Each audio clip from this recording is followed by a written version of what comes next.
So good morning, everybody. Today is September 21, 2023. The time is 10:01. What time is it? I got competing clocks. We'll just say 10 o'clock, and I'll call the planning board meeting to order. 9:59. 9:59. Then I'll speak very slowly for 1 minute. Can you do that? We have I don't know if it's possible. We have the following board members with us. We are joined by our Vice Chair Bailey. Good morning. And we also have Commissioner Dorner. Hello. And Commissioner Giraldo. Good morning, everyone. And for technical issues, I need to beg your indulgence. I'm going to put everybody on hold for 1 second. I'll be right back.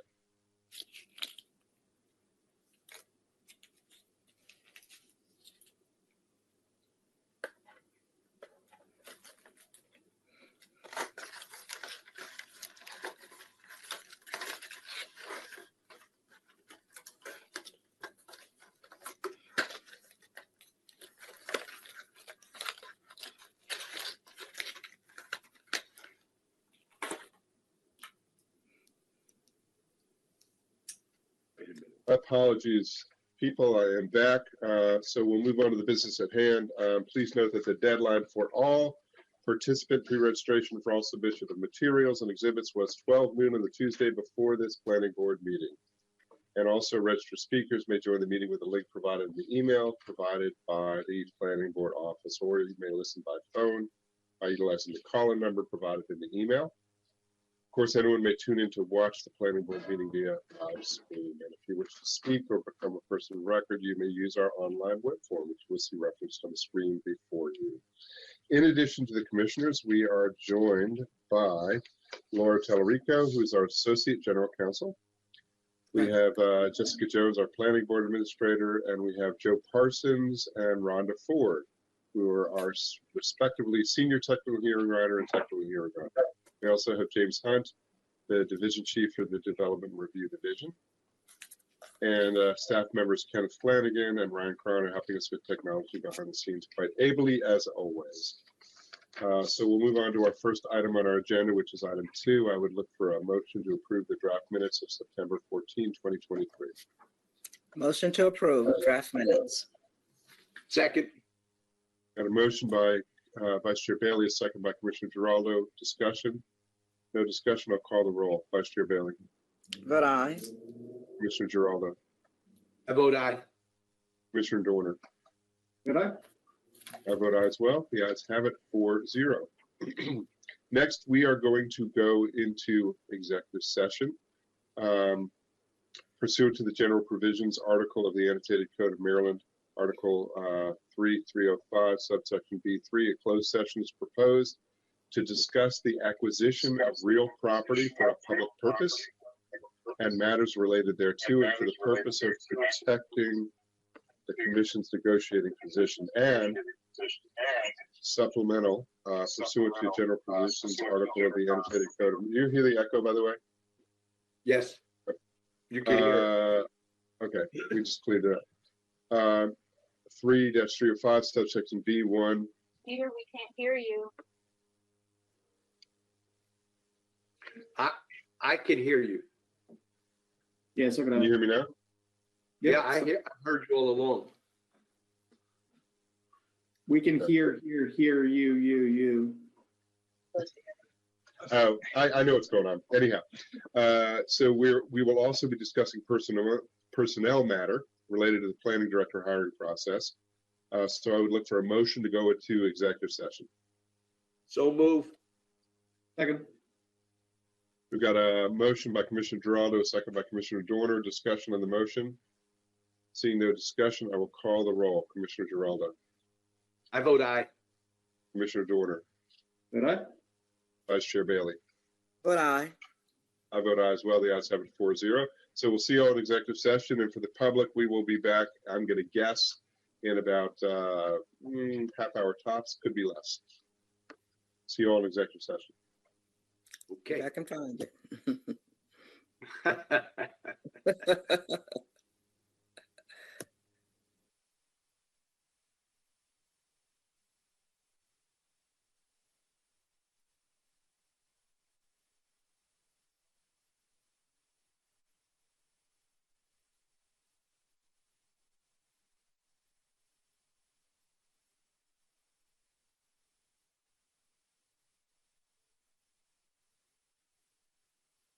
a fun place to visit, but I don't really know where it is. Hopefully it's in our county. Not I South. know, I'm hoping the same thing. Mount Rainier? Isn't there like a market like that in Mount Rainier or I something? don't think it's Mount Rainier. I don't know. We'll have to ask the team where this is, and if it's not the county, we'll get a county version of it. All right, we have our complement of commissioners. We have one or two more minutes for some technical issues as we gather.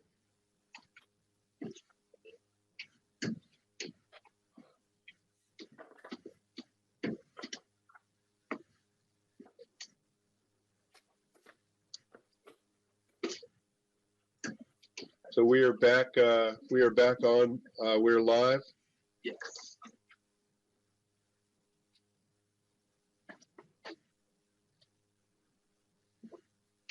Mr. Flanagan, Mr. Cron, are we good to go? Okay. All right. We are back again, returning from executive session where we discussed real estate matters, personnel matters, and we are now back in open session.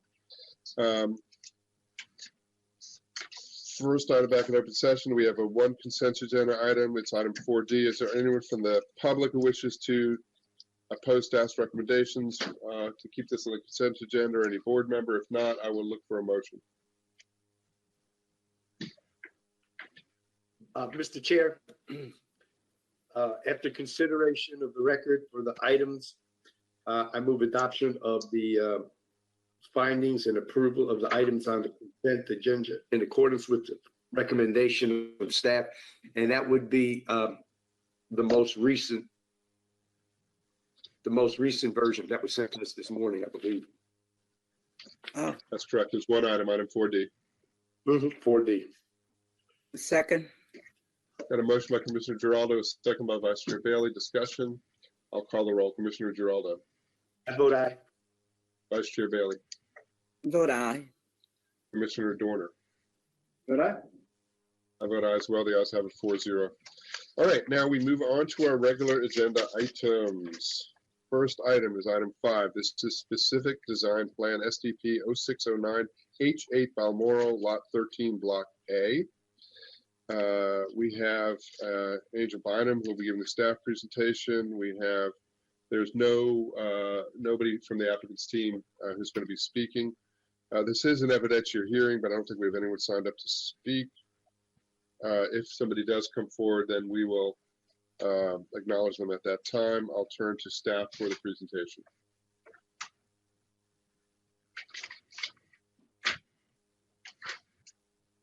Good morning, Mr. Chairman and members of the Planning Board. For the record, I am Angel Bynum with the Urban Design Section.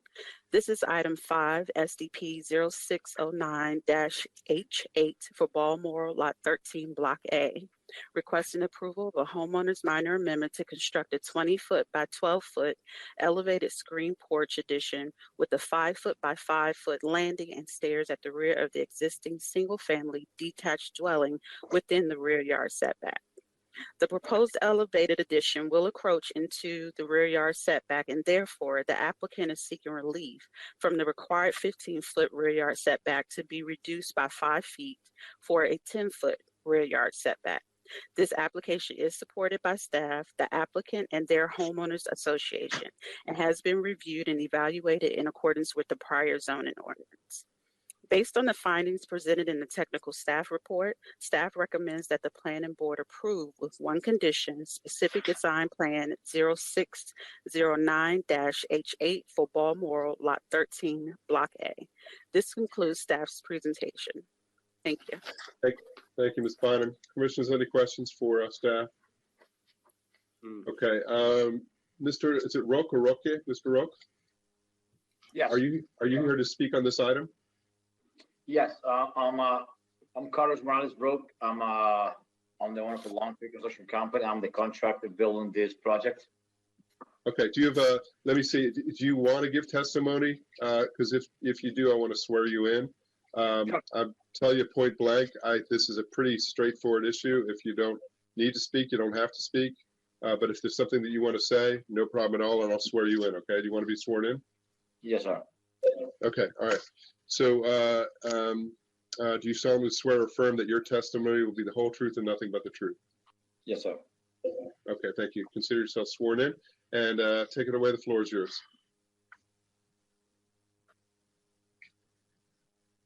You can speak now if you want.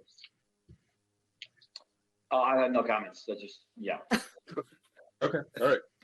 All right, well, that'll be easy. So if there's no questions for staff and there's no questions for the applicant, I'll close the public hearing. And if there's no deliberation, which I imagine there's not, commissioners, I will look for a motion.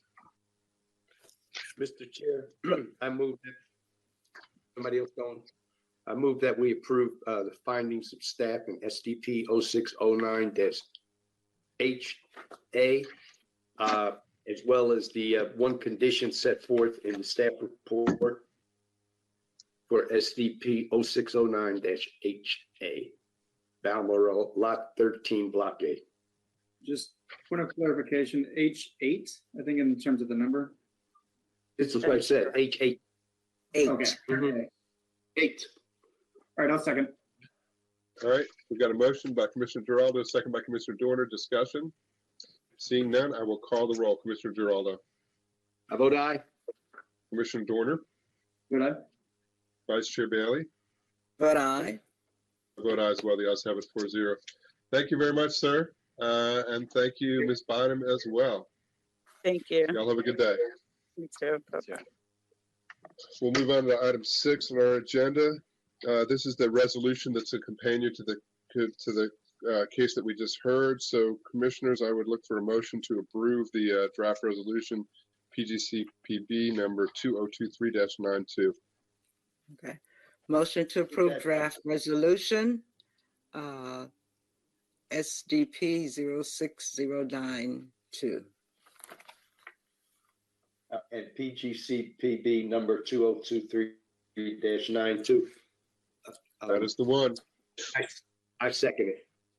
We've got a motion by Vice Chair Bailey, a second by Commissioner Giraldo. Ms. Bynum, anything else we need to add on this, or is this adequate? This is adequate. Nothing else. Okay, excellent. So we've got a motion and a second for the draft resolution. No discussion. I'll call the roll. Vice Chair Bailey. Vote aye. Commissioner Giraldo. I vote aye. Commissioner Dorner. Vote aye. I vote aye as well. The ayes have it 4-0. Thank you again, Ms. Bynum. You're welcome. Thank you. We will now move on to item 7 on our agenda. Item 7 is Countywide Planning Division. It's a mandatory referral, MRF 2022-023 Golden Dog Solar. Mr. Haller will be representing the applicant.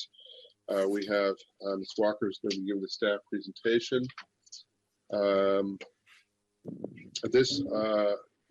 Let me just state for the record that per state law and the planning board's mandatory referral guidelines, privately owned public utility projects such as community solar projects are not subject to local zoning. So rather, the planning board reviews and comments on these projects through the mandatory referral process. The mandatory referral process is also and explicitly an opportunity for the public to provide input as well. So to be clear, this in many ways, this feels like a normal public hearing, and it is a chance for the public to comment. But at the end of the day, if we take action, our action is a referral process and a referral to the applicant. So just want to be clear about what our process is. Ms. Tellerico, anything you want to add on that, or did I capture the flavor of that well enough, or Mr. Hunt? Covered that very well. Okay, good to go? Okay, all right. So with that, we'll turn to staff for the staff presentation. Ms. Walker, the floor is yours. Thank you. Good morning, Mr. Chair and members of the board. For the record, this is Tania Walker with the Special Projects section. This mandatory referral review is MRF-2022-023 for Golden Dog Solar. This proposal was reviewed per Land Use Article Section 20-301 through 305 of the Maryland Annotated Code for Mandatory Referrals. This project is for the construction of a community solar array on approximately 11.25 acres of a 20.30 acre site. Next slide, please. The project is in Council District 9 and Planning Area 86A in the Rural and Agricultural Growth Policy Area. Next slide, please. The 20.30 acre site for the proposed community solar farm is located on land owned by Catherine M. Bizick Moore and John T. Moore. The site is bounded to the south by Nottingham Road and by neighboring properties on all sides. Next slide, please. The site is zone AG, Agricultural and Preservation. Next slide, please. This aerial view of the site shows the existing single-family home, a large storage shed, chicken coop, and horse barn. Next slide, please.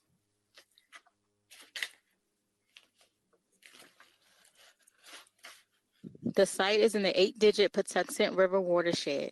The site's topography varies in elevation. Next slide, please.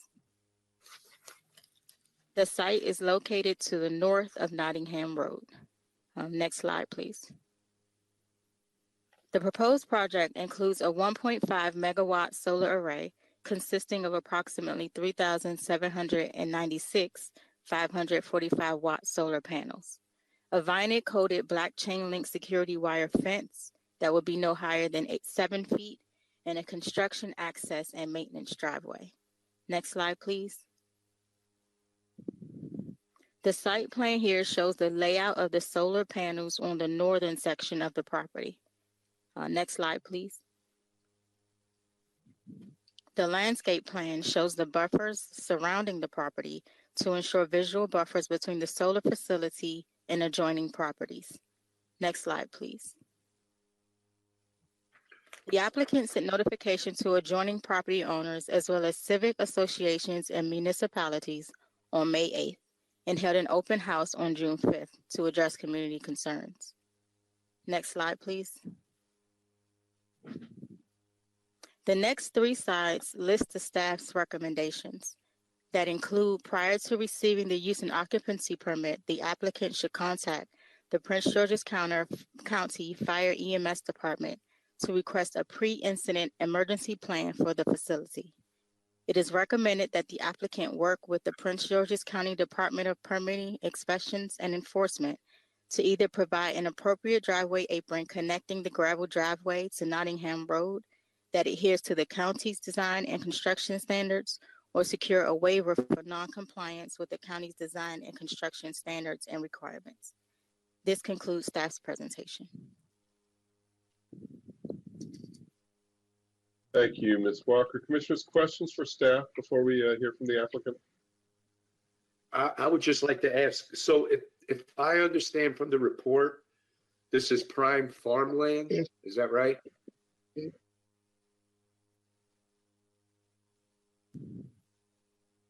Yes. And so it's in the cap where it's least favorable, because I'm reading where you're saying that it's it has statewide importance. Is that right? 2 acres. Okay. That's correct, yes. No further questions. Just as a comment, I think our farmland we should preserve as much as possible. And I understand that when we previously voted on this, we said, well, as long as you put some herbaceous, but at least from some of the experts that I heard when I was at the Mago conference, it's also possible to put these solar panels and at the same time continue to grow crops underneath the solar panels. So I'm just reticent about using farmland in this manner, and all we do is put some herbaceous plants. But anyway, that's my comment. But thank you. Yep. Thank you, Commissioner. Appreciate it. Other Maybe it's questions time for that staff? Commissioner Yeah, Dorner? just sort of kind of separately or building on that, maybe it's time that we should review solar panel regulations or recommendations we'd had before, because we went through a pretty extensive discussion. Technology has changed since we did that. I seem to recall, and Mr. Haller can correct us if we're wrong, because I keep asking him to do herbaceous covers everywhere. But when we had done these before, one of the issues was that in our county, we weren't getting the kind of solar panels that could be high enough to do a lot of crops and livestock and stuff that I had brought up in prior examples as well. So maybe it would be a time for staff to take note of this, and Mr. Hunt, that we would like to have a briefing or recommendations on, like, should we change the kind of policies that we have in place right now? What's working, what's not working?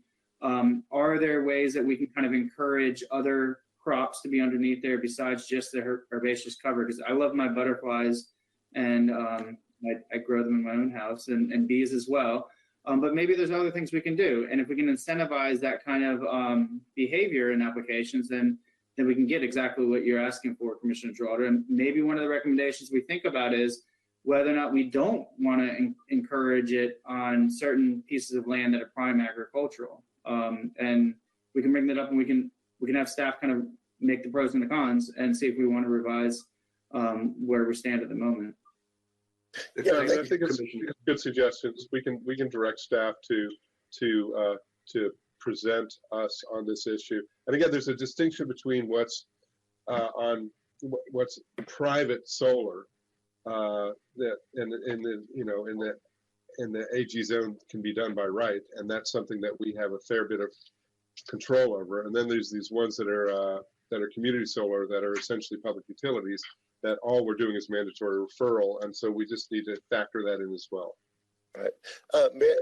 This is Bobby Ray, the supervisor for the special project section. We have been directed previously by the planning board to look at our solar guidelines and to make some comprehensive recommendations on new technologies and new mitigations, such as what Commissioner Dorner is mentioning. We have started that process, so hopefully, we heard that prior, and it's in the works. So we're working on bringing something to the board. That's great to hear. Pardon our short-term memories, and we're glad you're on it. Oh, that's fine. Thank you. All right. Good enough, Commissioner Dorner, Commissioner Geraldo? All right. If there's no further questions for staff, we will turn to the applicant, Mr. Haller. The floor is yours. Good morning, Mr. Chairman. Can you hear me? We can hear you and see you. Oh, you can see me. Okay. My computer is telling me you can't see me, but I'm glad you can, and I'm glad you can hear me as well. Good morning, Mr. Chairman and members of the board. Thomas Haller on behalf of Trajectory Solar with regard to this community solar project and mandatory referral application. My client at Trajectory Solar has been in front of you on 2 other occasions for community solar projects. You may recall that they proposed a project on Woodyard Road at the Poplar Hill Historic Site, and worked very closely with your staff and Historic Preservation Commission to obtain a referral on a community solar project that was appropriately placed and screened from the historic site. And then the most recent project that was in front of you was in conjunction with the Mount Nebo AME Church on Old Mitchellville Road. And so Trajectory Solar has demonstrated in both of those applications that they work closely with the property owner, as well as addressing the concerns of the community, as well as the staff, in order to ensure that the projects integrate well into the surrounding community. The property that the proposed facility is on, in this particular instance, is owned by John Moore and Catherine Bissig Moore, both of whom are on the call today. And I know that at least one of them would like to address the board at the end of my comments. The Moores own 20 acres of land on Nottingham Road in which they live. Their house is located on the property. It was constructed by them in 2005 and 2006. And they also have on the southern part of the property, south of where the proposed solar facility is intended to be located, their house, as well as a storage shed, a horse barn, chicken coops, all of which will be retained as part of this application. They will continue to live on the property. The property was at one time farmed, but they have not farmed it for several years. I can have them address that as well. But so the area where the solar farm is going has lain fallow for several years. One of the unique aspects of this property is that the property itself is 20 acres, but it's set back about 1,500 feet from Nottingham Road, and it's accessed by a strip of land. It's essentially a flag lot. And the good thing about being set back that far is that there really is no visibility of the site from Nottingham Road. We've submitted, and I'll go to it later in my presentation, a landscape plan that includes a section that shows that between the topography, existing treed areas, and the distance from the road, that there's no visibility from Nottingham Road. But notwithstanding that, screening of this facility has been a primary focus of my client because we are surrounded by other properties. And so I will go into that in greater detail, but it has been something that has been a major focus, and there's been a lot of conversations with the adjoining property owners about that. Another thing that is unique about the property is that since the Bissigmores have lived on the property, they have actually accessed the property not through their own property, but actually by using a driveway on an abutting property owned by the Sweeneys. And that has been a cooperative arrangement, as I understand it, over the years, but it has not been formalized through an easement agreement. And so as part of this development, Trajectory will construct for the Bissigmores a driveway on their property, which will provide access not only to their house, but also to the solar array area as well. And so that will be done as part of the development of this project. And then another issue which we have addressed initially with the Bissigmores, but also has been raised as part of the development of this application, and the board just referenced it, is that the Bissigmores were insistent that this property be developed in a manner that preserved the ability to farm the property at some point in the future. And so I have with me today Mr. David Lipowitz, who is a partner with Trajectory Energy Partners and is one of the principals of that firm. And I want to have him address specifically to the board not only their efforts on community outreach, but the extent to which they have worked with the property owner to try to preserve the ability to farm the property at some point in the future when the solar array is no longer functional. So, David, I'm going to ask you to participate. Mr. Chairman, you may need to have him sworn in, but I do want to have David address the planning board on those issues. Thank you, Mr. Taylor. And council advised me, but I think since this is mandatory referral, it's not considered an evidentiary hearing, and we don't need to swear anybody in, I don't think. But Mr. Warner, Ms. Talarico, is that correct? Correct. Okay, all right. So, Mr. Haller, you can, any member of your team you want to have speak, just turn it over to them, introduce them, and take it away. Thank you very much. David, go ahead. Thank you, Mr. Haller, and thank you to the board for the opportunity to speak with you today. I wanted to cover two topics, as Mr. Haller mentioned, our community outreach, along with our strategy on the farmland piece of this. So community outreach, we view this as just a really crucial part of developing a high quality project. We always aim to start outreach early and well before we're doing any formal notifications or the county is doing formal notifications to people. We just find it helpful for people to hear about the project directly from us first at a stage where we're early enough that we still have the opportunity to incorporate feedback and make refinements to our plans. And then the other part of our outreach strategy is just to make ourselves available early and often. We live in the area, we can meet people in person. We've done numerous in-person meetings. Everyone gets my cell phone, my email, and can kind of contact me with follow-up stuff anytime. But with that in mind, here's both a timeline and a few key points from our community outreach. So we started in November of 2022 with reaching out to local government officials, county executive, county council, state representatives, state senators. And these are all, busy people. Not everyone's available to meet.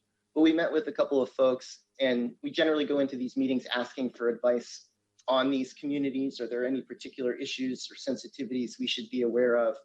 Any key groups or organizations that we should be trying to meet with? And then around the same time in November 2022, we started a series of meetings with neighboring property owners. So we had our first meeting, like I said, November 2022, last fall, on the site with several of the neighboring property owners. And the goal in these meetings is to, introduce ourselves, introduce the project, but also definitely to listen, to answer questions, hear what feedback and concerns that people have, and then see if we can try to address those. We've continued to meet with and speak to the adjacent property owners over the past few months via a series of follow-up in-person meetings and phone calls and emails. As Mr. Holler mentioned, he's going to go into more detail a little bit later on some adjustments and details that we've added to our screening plan and our privacy fencing plan, just in response to comments and concerns we received from folks about wanting us to mitigate any visual impacts of the solar farm. And then another topic, just as another illustration that has been mentioned to us by neighboring property owners, was the addition of, on Pepco's side of this project, when they build out the grid connection for a community solar project, their standard scope of work involves installing 5 new utility poles to connect the project to the grid. We heard some feedback that people were concerned how that might look along Nottingham Road. So we've started a process with Pepco to investigate adjustments to their standard design. We feel like there's a decent chance we'll be able to do an adjustment where Pepco only installs 2 new poles along Nottingham Road instead of 5 new poles, and we'll relocate some of that equipment further into the project site where it's going to be better hidden. So I think that, point I want to emphasize is we're part of why we do the community outreach is people are going to have the opportunity to give us feedback, raise concerns, and if we have ways we can adjust our design or adjust how we're approaching certain aspects of the project with an engineering fix or a design fix, we're very open to doing those sorts of things with the interest of just being good neighbors and good partners with the community. So beyond neighboring property owners, we've also had a couple of events for just the larger community. The first one, we organized an open house event on June 5th, so earlier this summer, at St. Thomas Church, which is a short drive from the project site. Approximately 20 to 30 community members attended that event. And then we were also grateful to be invited last night to a membership meeting of the Greater Baden-Aquasco Citizens Association. And there was another 25 or so, 30 people from the community there that we had a chance to meet with and discuss the project. In our meetings with community members, we get a lot of different kinds of questions and comments. Some of the main ones that we tend to hear most regularly are, questions about screening plans and whether the project can be visible from Nottingham Road. What are we doing to screen it from adjacent properties? We get a lot of questions too about farmland, and I'll talk more about that in a second.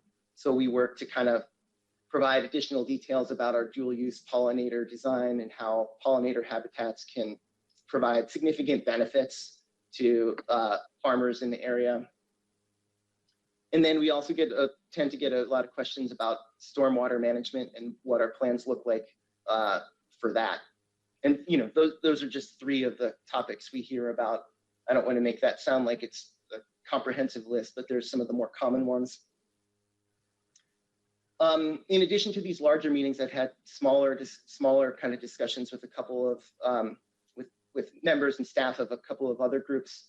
So I've met a couple of times with a representative from the Prince George's County Farm Bureau. And those meetings have touched on our project, but also included a broader discussion around how solar companies can best collaborate with agricultural communities and how to advance dual use strategies that combine solar projects with agriculture. As we've discussed, we're per the current guidelines, we're planning to do a pollinator habitat for this project, and we believe those have significant agricultural value. But there's other things that can be done on the dual use front, whether it's grazing animals, planting crops. And so we've started a dialogue with the Farm Bureau to investigate how we can kind of work with the agricultural community and farmers in Prince George's County to advance those other approaches as well. In addition, we met with the Prince George's County Sierra Club chapter in early June. So just to come back to the farmland issue, because I know it's something that folks are interested in hearing more about. We,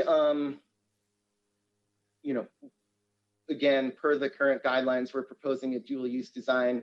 We do think that has significant benefits for agricultural communities.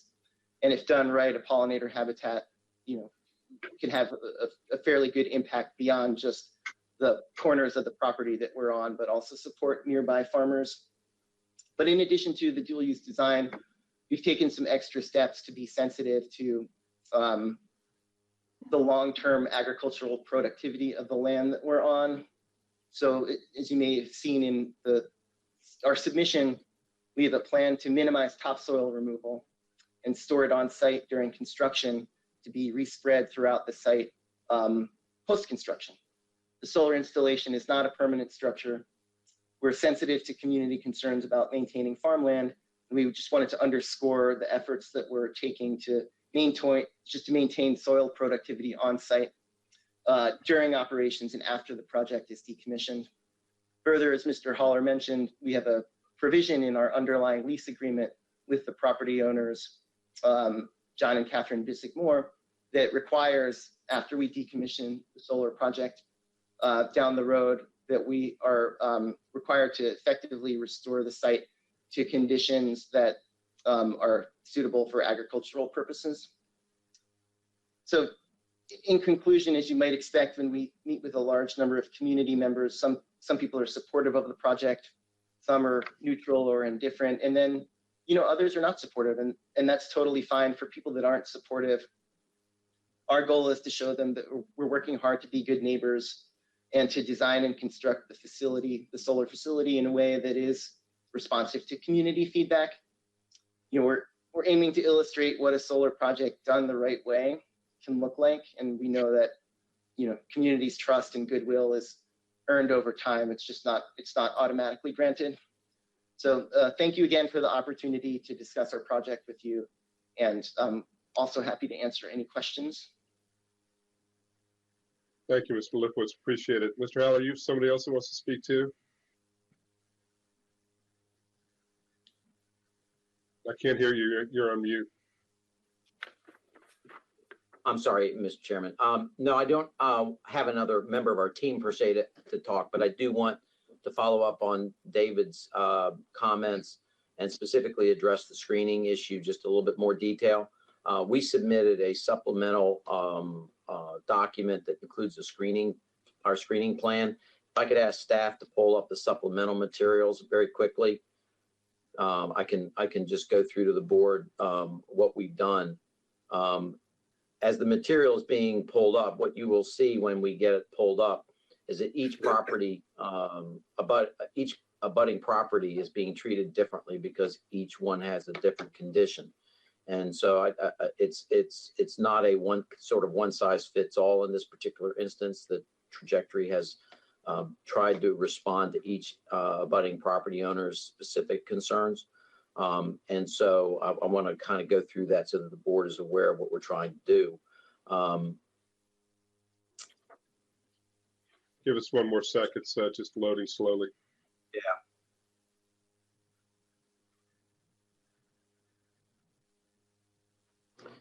So this is just the overall landscape plan. This is the plan that was submitted with the mandatory referral application.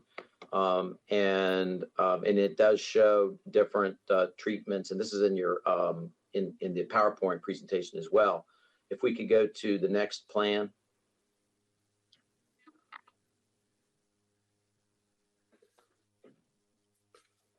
So this is a blow up of the other plan, but I think the final drawing is probably the most instructive.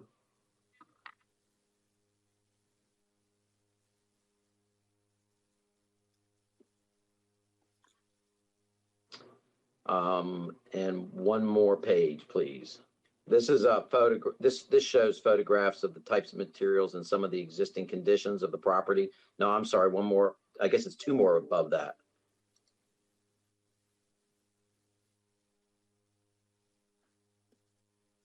One more. Yeah, here. Yeah, this is helpful. So the first, if you can go, just pull. There you go. What this that's the one. If you look at this plan, you can see where the solar arrays are located.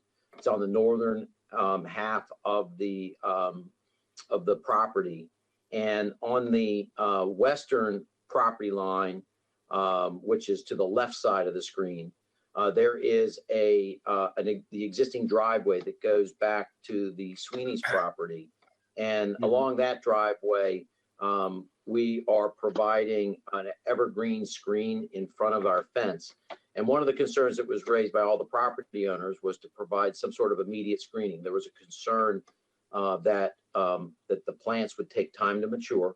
And so around the property on all four sides, we are our 7-foot tall security fence will have slats put in it so that it is opaque. And you can see on the left-hand side, you can see the image of the fence with the slats in it to show that it will block any view inside the property.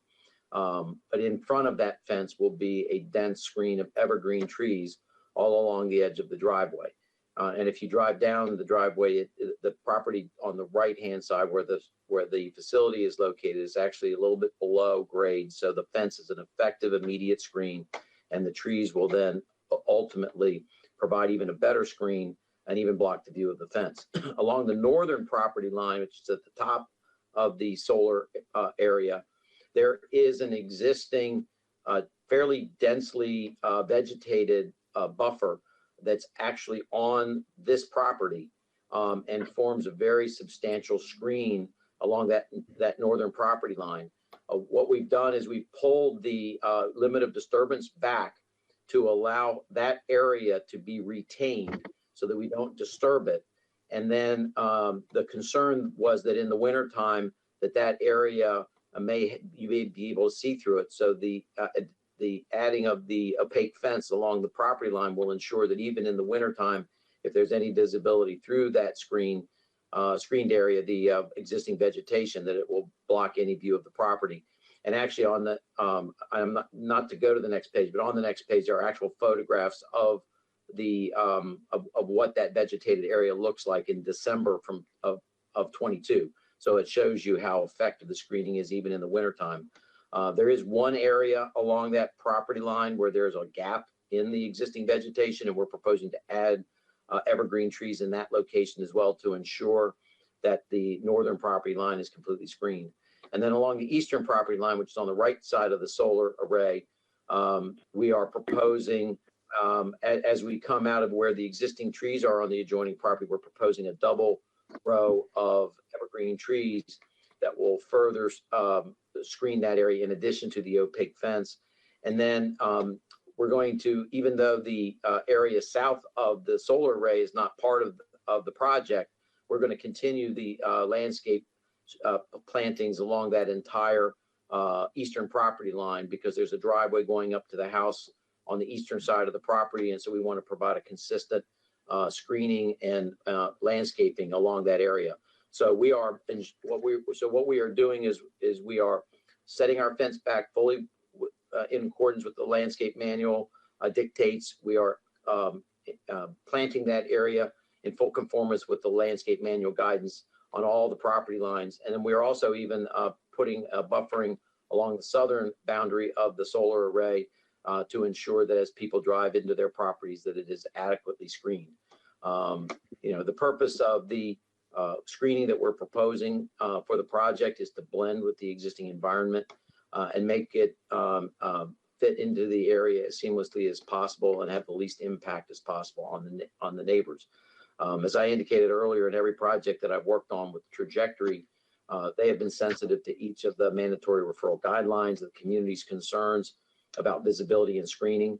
One thing I would say, for example, to Commissioner Turner, you mentioned about possibly farming under the panels. Doing that would require them to be raised, which in some cases, visibility is a concern. We've heard from members of the community about another project that was constructed on Croom Road, which is, while it's still under construction, does not look like it's ever going to be properly screened. And we are sensitive to that in a case like this. And so in this particular instance, preserving the viability of the topsoil, preserving the viability for future farming on the property that hasn't been farmed for several years, and adding the pollinator species, we think is a really good compromise here, and allows us to adequately screen the property. We believe very strongly that Trajectory continues to demonstrate that it is a good partner in the effort to create a more sustainable power grid. And we're happy to answer any questions that you have. I would at this point, and Chairman will do this, I ask the Bissigmores to address the planning board as well, just to provide a little bit of information to you about their desires to have this facility on their property. Thank you, Mr. Haller. So should we turn to the Bissigmores now? Unless you have anyone else, Mr. Haller? Yes, I have nobody else at this time. We do have other team members, representative from Dewberry, who can answer any specific questions about engineering questions. But yes, I would like to have the Bissigmores address the board now. Okay, Mr. Chair, come up. Mr. Chair, I'm sorry. Geraldo, Yeah, before we put out the owners, is the road or the access road, is that paved or is that gravel? Well, right now, there is no driveway. We're going to be constructing a driveway, and it's my understanding that it will be paved. What is that strip? I thought there's a strip of land. Am I not reading the map correctly, or is that just the proposal? Where's the access to the property now? As I mentioned earlier, since the house was built and the Moores have lived on the property's been accessed through a driveway on the neighbor's property, on the Sweeney's property. They did not construct their own driveway when the house was constructed. We will be constructing a driveway for them to access their property as well as to access the solar facility. And so my question is, what consideration have you given to making the driveway and or the concrete pad permeable? Because right now you've got that whole strip, and so you're going to pave that large strip, right? That's a lot. We're going to put a 12-foot wide driveway into that 25-foot strip. That's correct. And David, please correct me if I'm wrong about how you are planning to construct the driveway. Yeah, so thank you, Mr. Haller. So the driveway, we're still in the preliminary stages of designing it, and ultimately we'll have to work with DPI on an approved design. But for sure, we have to go through a process to develop a stormwater management plan for, the property more generally and the solar facility, but also the driveway. I don't know, this might be a good opportunity to check in with Kathy Poole from Dewberry on driveway materials and managing kind of pervious and impervious surfaces, because I know this is something they're working on, and it's kind of at the level of detail that might be helpful here. Hi, David. This is Kathy Poole. Thank you, everyone, for letting me speak. Can anybody hear me? There's Yeah, Ms. Poole, we're really having trouble hearing you. It sounds like you're in a car. I'm not in a car. That's somebody else.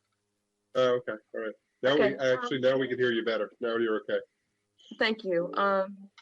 Yes, I can address the driveway. The driveway will very likely involve some kind of pervious pavers because we are trying to accommodate as much of the stormwater treatment as we possibly can. We've had discussions with DPI. Our current plans have pervious pavers.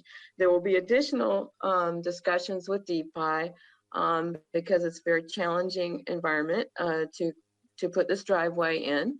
And for multiple reasons.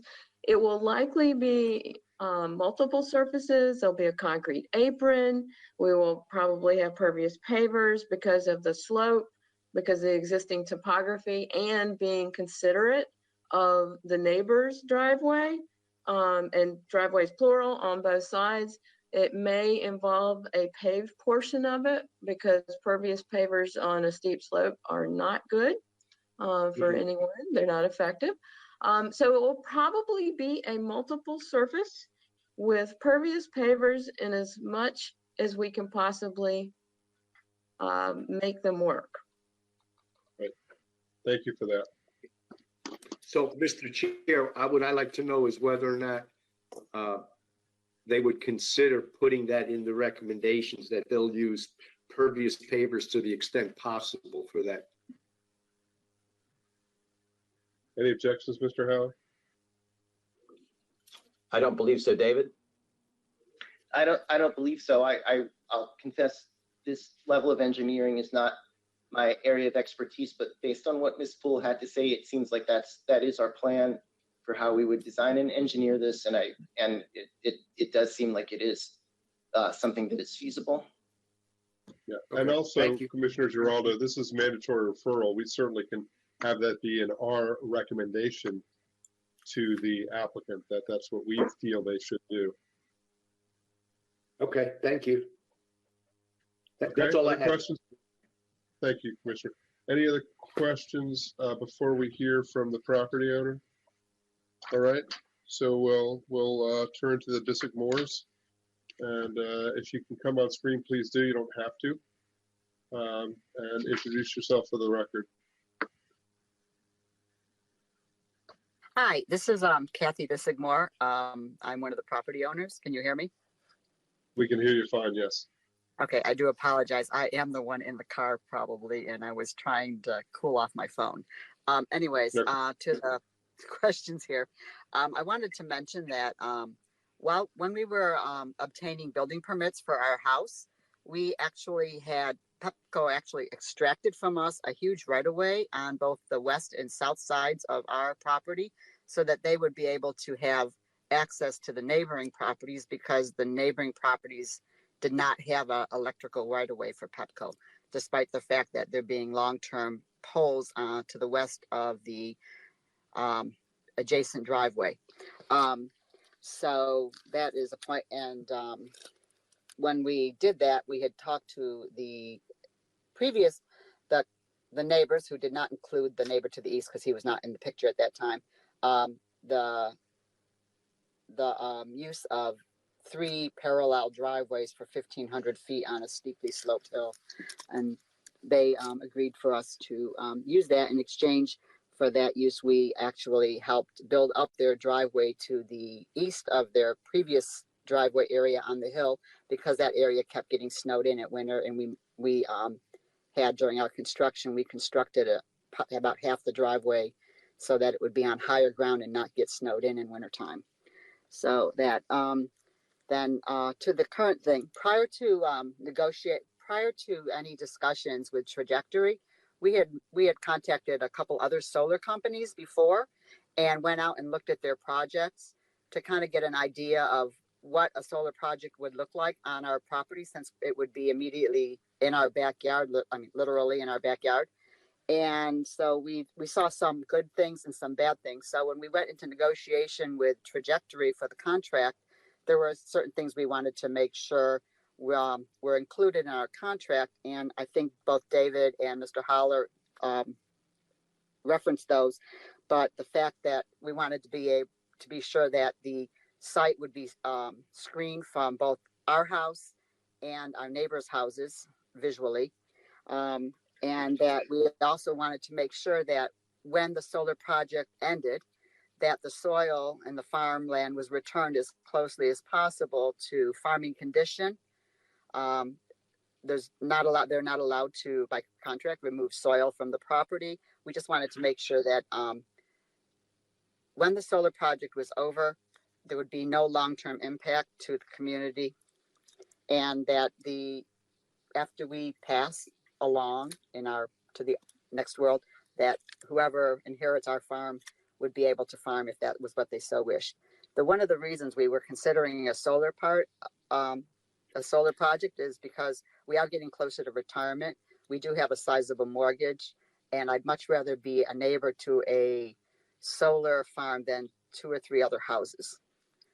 So that takes that out of the 2 or 3 other houses thing, and I think the solar farm would be a much pleasanter neighbor.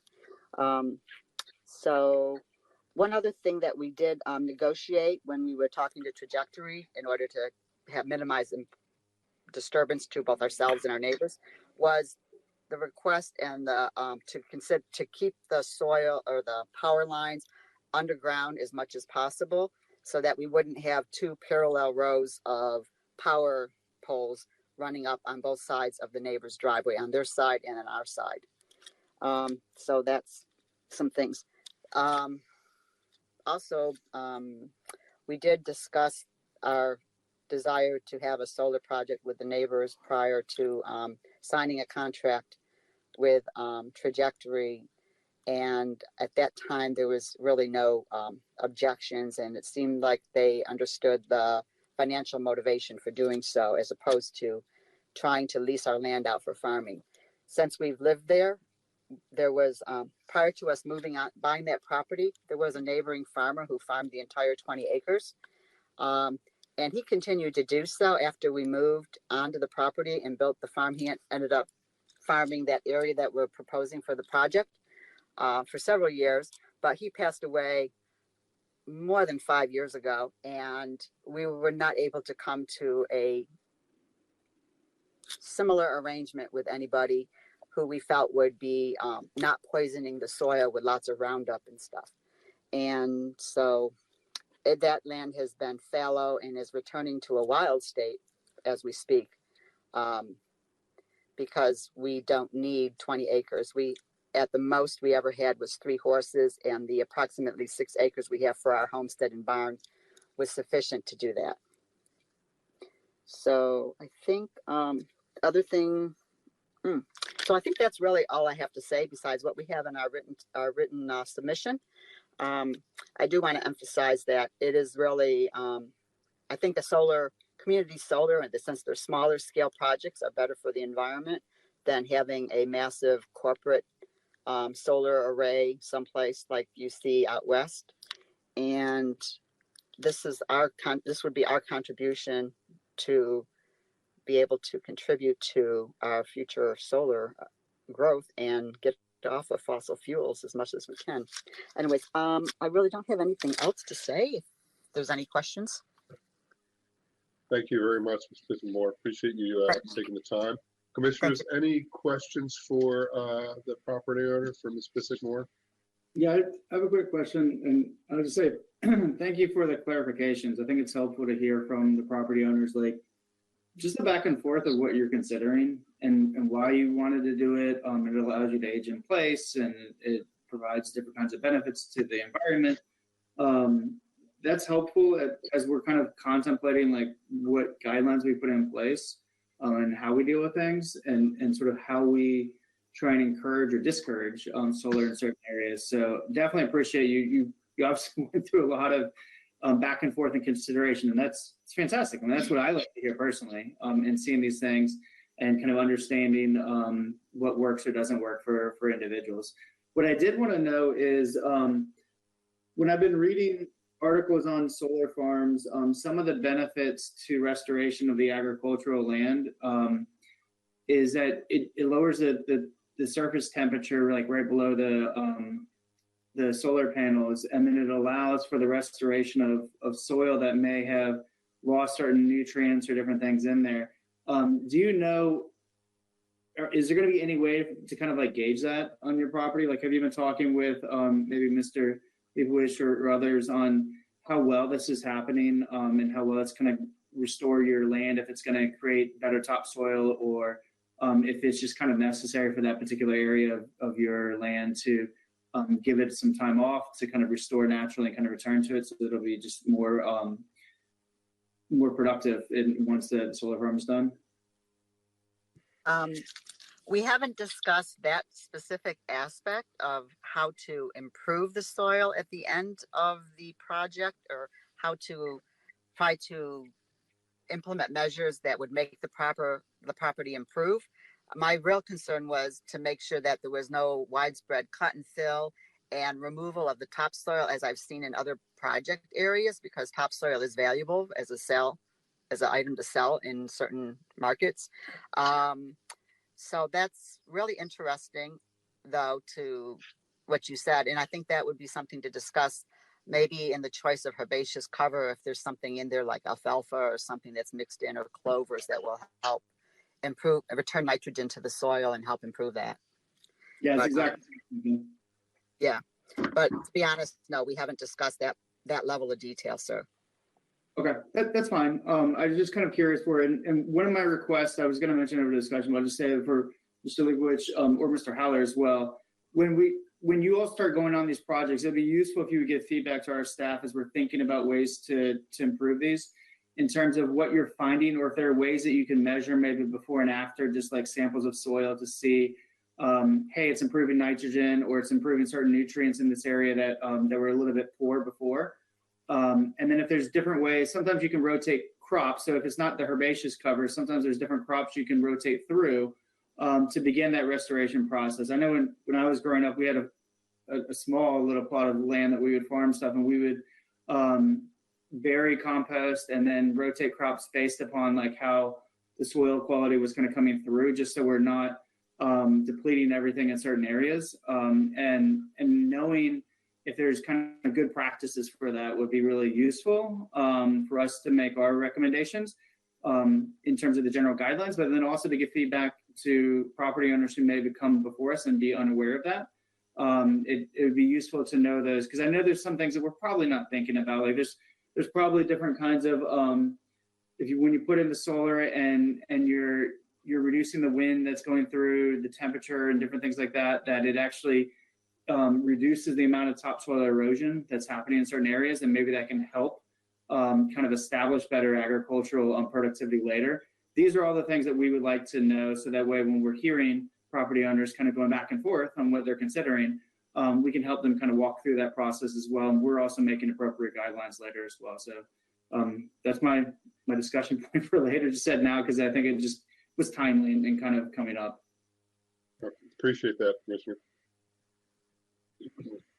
All right, other questions for the applicant? Any members of the team or the property owner? Seeing none, we have folks from the public who signed up to speak.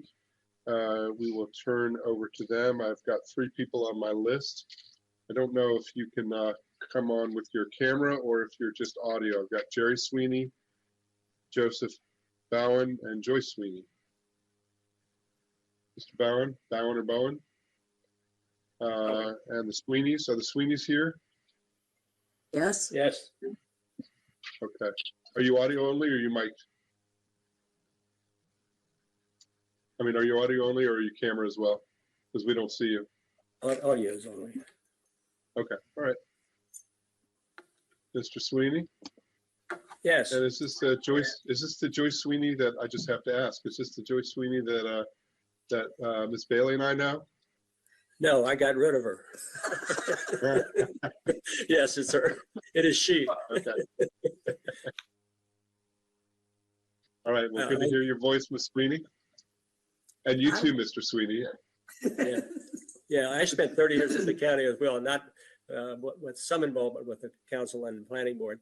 So let me, the order that I do have Jerry, Mr. Sweeney, I have you first, then Mr. Bowen, and then Joyce Sweeney. So we'll start with you if you can identify yourself for the record. How much time do you think you will need for this? I want to just manage our clock. I'll keep it brief, because I've talked a lot with Mr. Leibowitz and Ms. Poole and with Mr. Haller last evening, and they know my concerns. And the other thing I understand your involvement in it, but the sad thing is nobody has any real enforcement power. You can make recommendations, some of which are great, but you can't actually require these folks to do anything. We talk about improving the soil. I worry about the soil up here because when it erodes, and it will if they don't do something other than plant pollinators, it'll end up in our property. We're downstream there.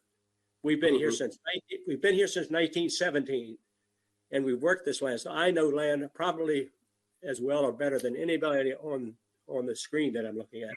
I know this land. My grandfather bought this particular part of the farm that's basically adjacent to it downstream in 1924. I believe I was the last person to farm the field that's going into the solar array. Since that time, that is a succession is the word I'm looking for, succession forest. I met it on site about a week or so ago with, I believe the gentleman's name was from Park and Planning, Mr. Burke, and he liked what he saw. He said it was really beautiful and pristine when he drove back in the driveway and looked at, I wanted him to see the cover that's on the field now. In good land in Prince George County and probably elsewhere, if you don't work it, it doesn't take very long for it to grow up. This field right now, there's probably thousands of trees already up. There are trees there that are 15, 20 feet tall, 3 inches in diameter, and they're all going to be taken down. And I heard Mr. Lipowitz saying something about moving the topsoil. Well, when you start to manipulate topsoil, I asked him last evening if they were going to have to bury some of the cable, and he wasn't sure. And then this morning, it sounds like they are. What will happen here is what has happened to the notorious project out on Croom Road that everybody ought to go take a look at. Everybody has to look at that drives something down Croom Road. That's what I fear is going to happen here. I'm not familiar with this pollinator mix. Ms. Poole is really high on it, but it's the pollinator part of it is probably great. Protecting the soil from erosion, maybe not so great. It runs directly into my nephew's, who has property here on the farm. It was our original farm, down through his son's property. He owns another part of it, and then into Joyce's in my property, and then into the Mattaponi. Over the years, these deep ravines have been formed, and it's going to continue. I am most worried about runoff. I'm sure working with Mr. Lipowitz, we're going to come to some satisfactory screening. I'm also concerned about security of our property. We have a tobacco barn that we still use, not for tobacco, but for other purposes. That's within 40 or 50 feet of the property, even less than that. We've already had an agent of Mr. Lipowitz come out to do an archaeological survey, and instead of surveying the property, they started surveying our property. In other words, going in my nephew's barn and kind of checking things out. And they obviously had no business in there. And I've discussed that with David. That is a concern of ours. Now they're going to fence the thing, but I'm telling, they don't have to fence it from us going in there. They need to fence it from their people coming out and getting into our property and onto our property. But I think we'll work it out with David. They've made some concessions already, and I've still got a long list, and I think as long as it doesn't involve too much extra expense, I think they're going to be cooperative. And thank you very much for your time.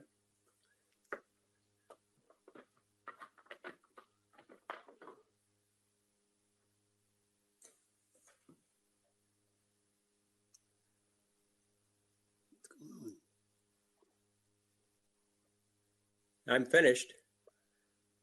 Have they heard anything?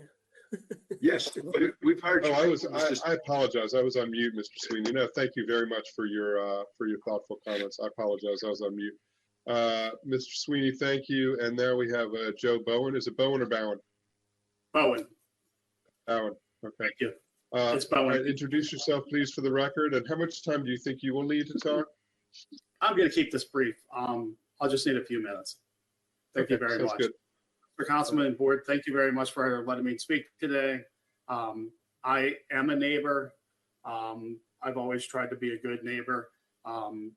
As far as being notified about the solar field, I was not notified about the solar field. I wasn't talked to about the solar field. And I found out about it by having surveyors on my property and didn't know who they were. So, you know, I am concerned about a few things. I'm not sure, you know, what 3,796 solar panels will do to my property value or the view of it, because that thing is on an incline. My house sets up, it's in my side yard. I have a beautiful piece of property. I maintain it. I moved down there because I wanted to go back to a farmland. That's where my grandparents, my parents came from Virginia. It was all farmland, both sides of my family. I moved down there because I wanted to get away from this. I was born in PG County at Cheverly Prince George's Hospital. I wanted to stay in Prince George's County. Took my wife a year and a half to find a nice piece of property, and we did. It's a beautiful place. It's worth the drive. I am a contractor, so I drive around a lot. I see a whole lot of stuff. My concern is that two things. It is great farmland, and because my family history of farming, I am not a farmer, but I did want to move the farmland, and you know, I hate to see that go away. I have seen a lot of properties that have all over the state that have had stuff put in them as far as the solars, and the screening has been horrible. And I understand that you guys can only recommend a certain amount, and I hear the word minimum a lot, or we'll, you know, we'll do what we have, you know, we'll do what we can, or, you know, we'll try, or everything else. I live next to that. You can't see it. I understand you can't see it from Nottingham Road, but I sure can. I live there. And that's always been my concern. I asked them, you know, previously to notify me, Mr. Lipowitz, to notify me if we were, you know, they were going to come on my property or whatever. I just don't want my driveway tore up. I don't want my property tore up. You know, I just want to live. I pay my taxes. I do what I want to, you know, I do want to maintain my property and stuff. Like I said, I don't care what kind of buffer you put on it. It's on an incline. My house sets up. I'm going to see it. But my concern is minimums. You know, they set out for one thing and then minimums hit. We did the minimum requirement we needed to do. So if I get minimums, I live there. It's just not the greatest thing, but I appreciate your time. Like I said, I wish I was notified. That would have been a great thing. I wasn't. You know, that's one thing that was a little, you know, would have been nice. But I do thank you for your time. Thank you, Mr. Bone. I appreciate it. Appreciate you taking the time. I'm sorry, Mr. Chair. This is Tania Walker with the Special Projects section. Mr. Bowen is on our mailing list. I'm looking at his name. I'm not sure why he did not receive the notification, but we'll look into that. Okay. You hear that, Mr. Bowen? We'll make sure staff looks into that. And I know that doesn't help you in this specific situation, but we'll just make sure there's communication with you about it. Yeah, I came home one day and the surveyors were driving around my yard surveying. They put little you know, marking trees and all that kind of stuff. And I just drove up to them to even figure out who they were. And I did let Mr. Lipowitz know that, but, you know, that's just unfortunate because, you know, of the way things are. But anyway, thank you very much for your time. Understood. And somebody from staff will reach out to you specifically about that issue. Ms. Sweeney, Joyce Sweeney, are you on the line? I am. I just wanted to have a little point of personal privilege before I get started because it's been a long time. Mrs. Bailey, it's great to see you. Mr. Shapiro, I enjoyed my time serving you council members, and I still think about all the wonderful things we did together. Good to see you. Good to see you. Good to see you. I have just a couple of things.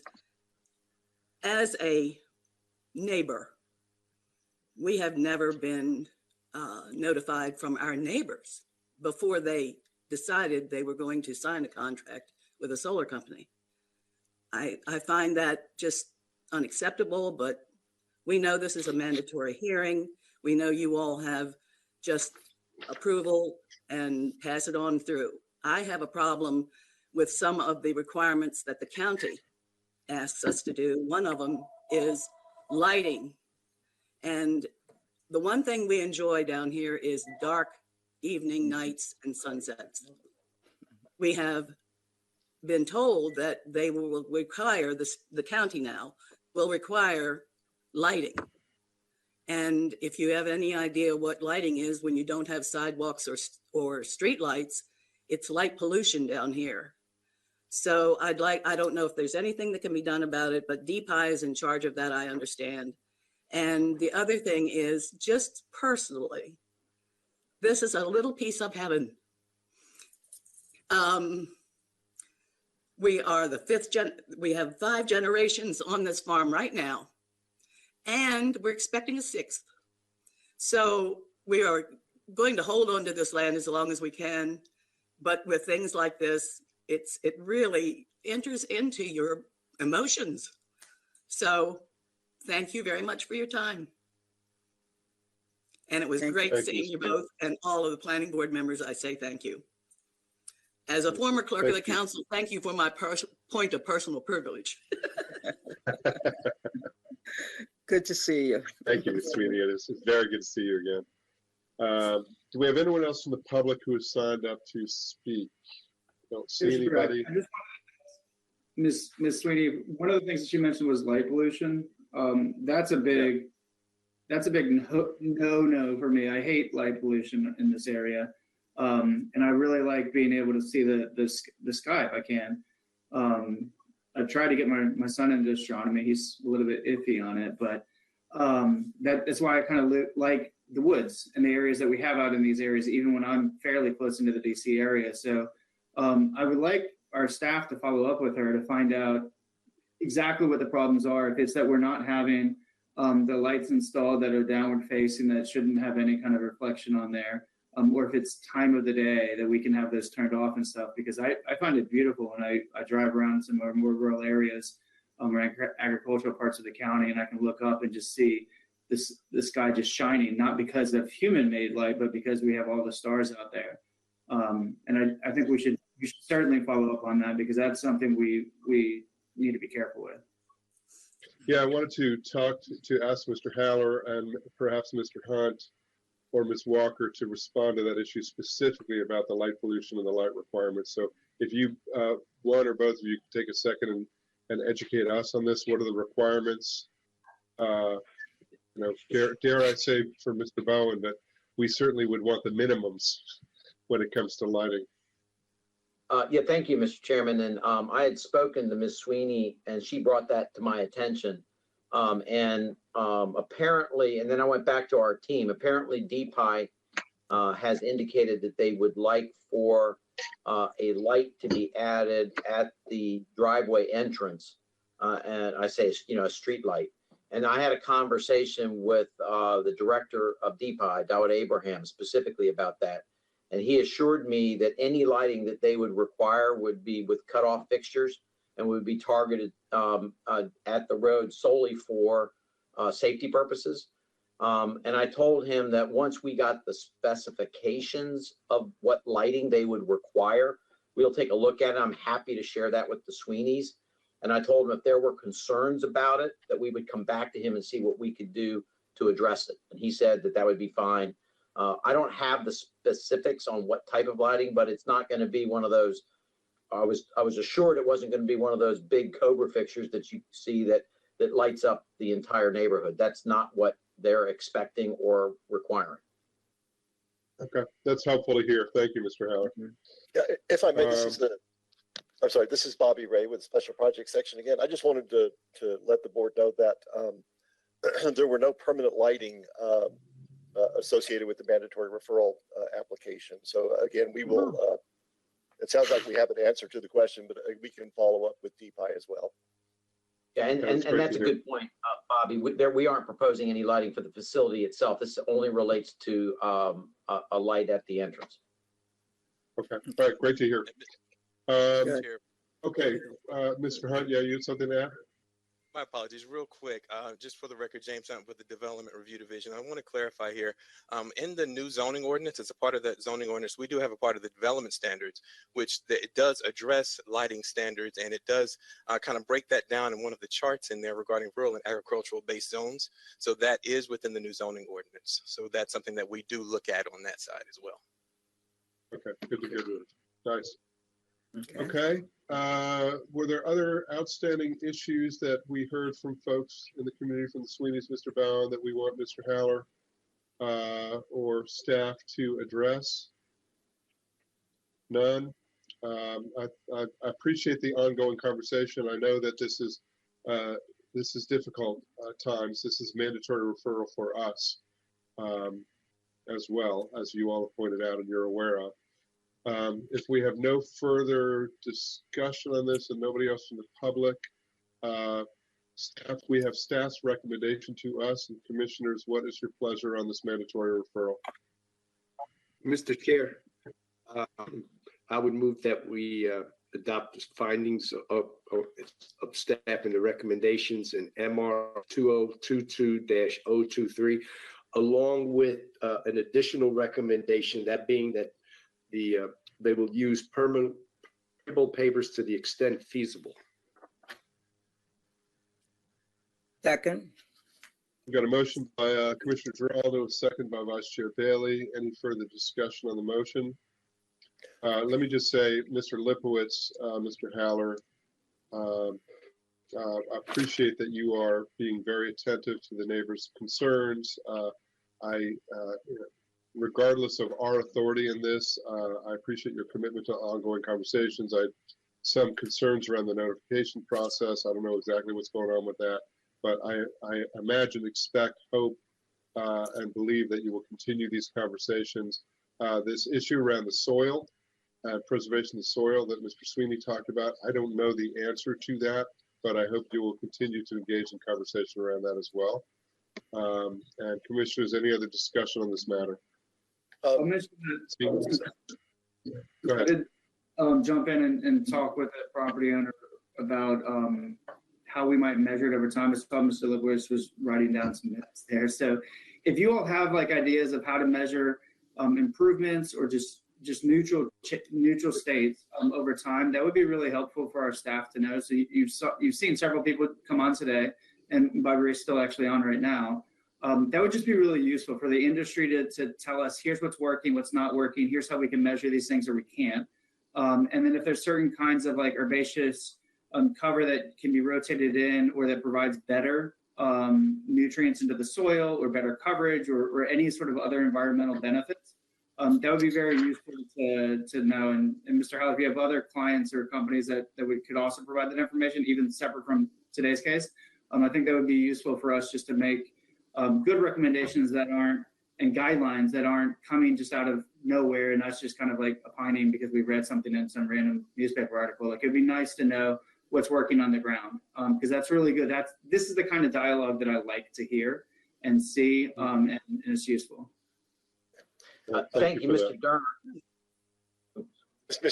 Durner, I want to point out that our engineer, Kathy Poole, said that she is aware that some of the local universities, such as University of Maryland and Morgan State, do engage in monitoring soil, and they're looking for projects. So it might, if maybe Ms. Poole can provide the staff contact information, and might be able to opportunity to partner to actually monitor soil on some of these projects. That's That'd be right. awesome. Yeah, and you're going to be teaching local students how to like do this properly. That'd be fantastic. So yeah, that's great. Mr. Chairman. Who else? Somebody else is speaking. I don't see who it is though. Oh, this is it's Bobby Ray again with the special project section.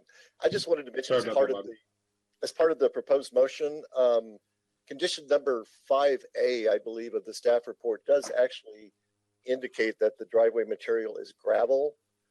So we might need to make some amendment to that just to satisfy the proposed motion or proposed condition.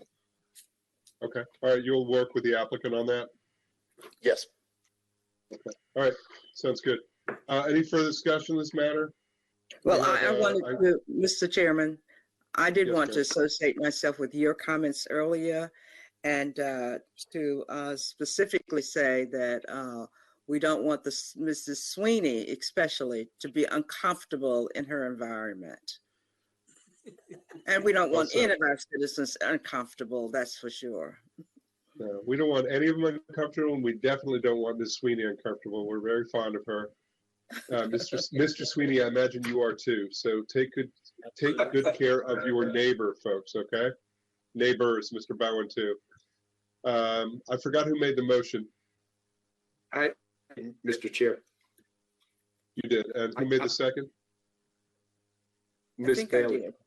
I think Ms. so. Bailey, okay. We've got a motion by Commissioner Giraldo, a second by Vice Chair Bailey. Any further discussion? Seeing none, I'll call the roll. Commissioner Giraldo. I vote aye, and I want to associate myself with comments of Mr. Shapiro, Ms. Bailey, and Ms. Turner. I vote aye. Thank you. Thank you. Vice Chair Bailey. But aye. Commissioner Dorner. But aye. I vote aye as well. The ayes have it, 4-0. Thanks, everybody, for your time. And again, Ms. Sweeney, very good to see you. Thank you. Mr. Haller, Mr. Lipowitz, Thank you, thanks, Mr. everybody. Commissioners, we have two more items on our agenda. I'm imagining we're looking at about an hour. Do you need a quick break? Yep. Yeah, that'd be good to grab some more. Why don't we take a 10-minute break? Okay.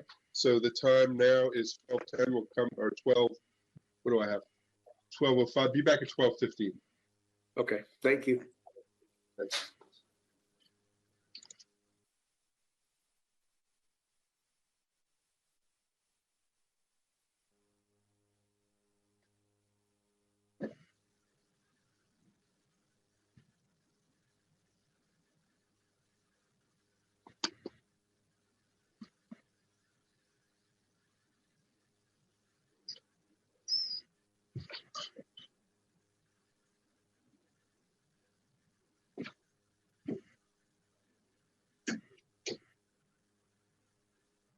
Fancy to meet all of you here.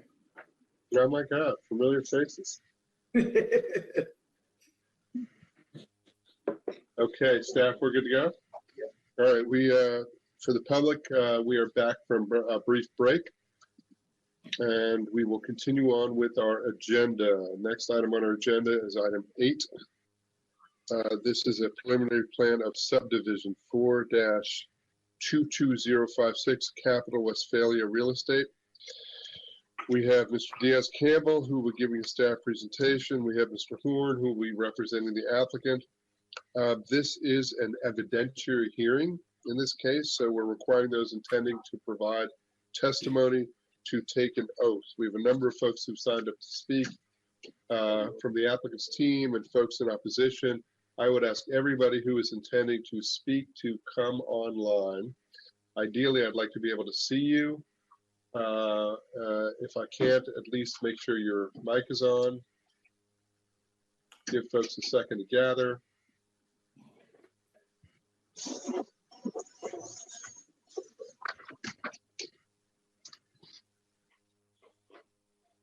All right, we have other folks.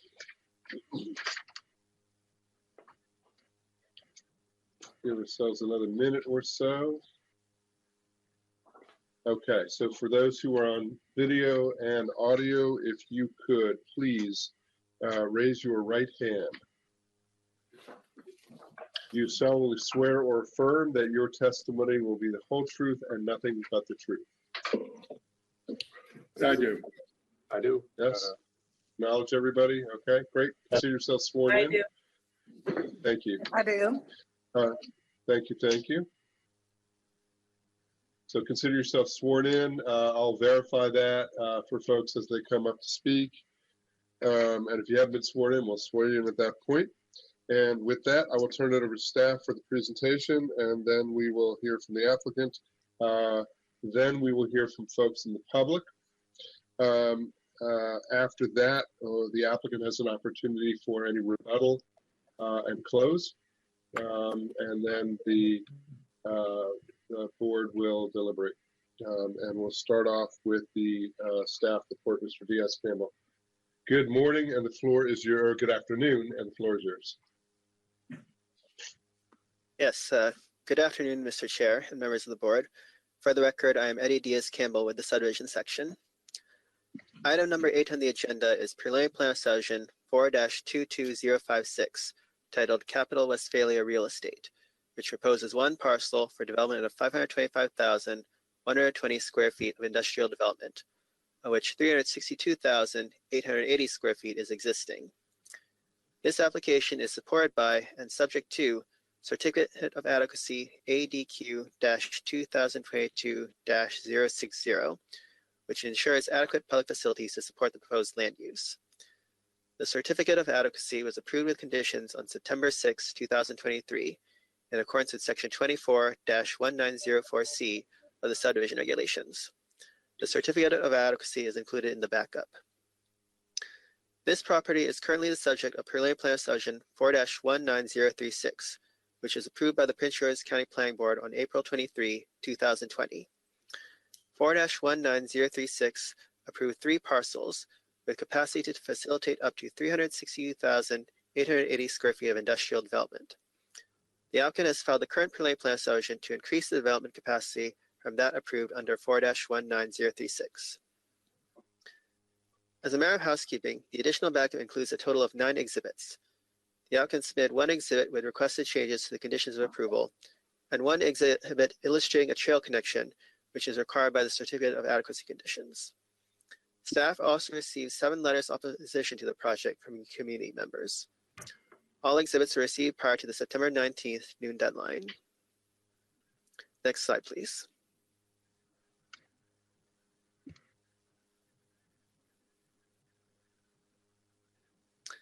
The site is located in the central area of Prince George's County within Planning Area 78 and Council District 6. Next slide, please. More specifically, the site is located on the south side of Westphalia Road, approximately half a mile east of its intersection with Maryland 4. Next slide, please. The image to the left shows that the subject site, outlined in red, is located in the residential multifamily 20 or RMF 20 zone, as highlighted in orange color. To the north of the subject site is land in the RMF 20 and the residential rural zone. To the east of the site is land in the Legacy Comprehensive Design Zone. To the south of the site are properties in the RMF 20 zone. To the west of the site are properties in the Industrial Employment Zone. The property zoning notwithstanding, this preliminary plan subdivision is reviewed in accordance with prior zoning ordinance and subdivision regulations, pursuant to Section 24-1900 of the subdivision regulations. Under the prior zoning ordinance, this site is within the mixed-use transportation-oriented, or MXT zone, as shown in the image to the right in pink color. This preliminary plan subdivision was evaluated according to the standards of that zone. Next slide, please. The site and surrounding properties are within the Military Installation Overlay, or MIO zone, both in the current and in the prior code. Next slide, please.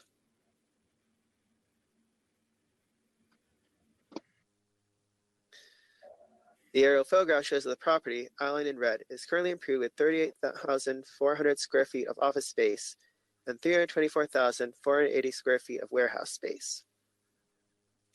Next slide, please. The site map shows that the site, which is delineated on this slide in pink, is of varying topography, but generally slopes from north to south. I would note that this slide depicts the topography, structures, and impervious areas which existed on the property before it was raised to construct the current building. Next slide, please.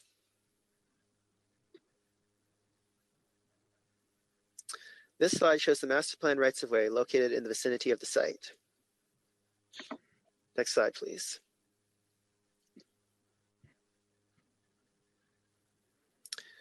This is the bird's eye view of the property, which is outlined in light blue, looking north. Westphalia Road is located along the north side of the property, beyond which lie multifamily dwellings, the Westphalia Community Center, Westphalia Neighborhood Park. To the east of the site is the Parkside development, also known as Smith Home Farm.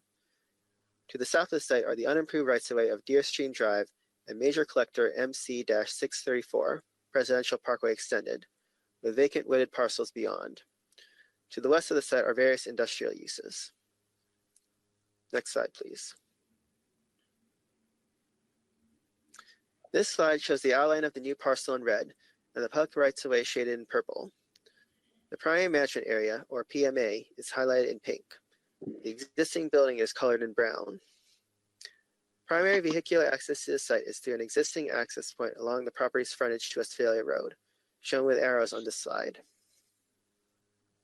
The dedication of rights-of-way along Westphalia Road, MC-634, and Deer Stream Drive were completed pursuant to 4-19036, and the plats recorded in the county land records.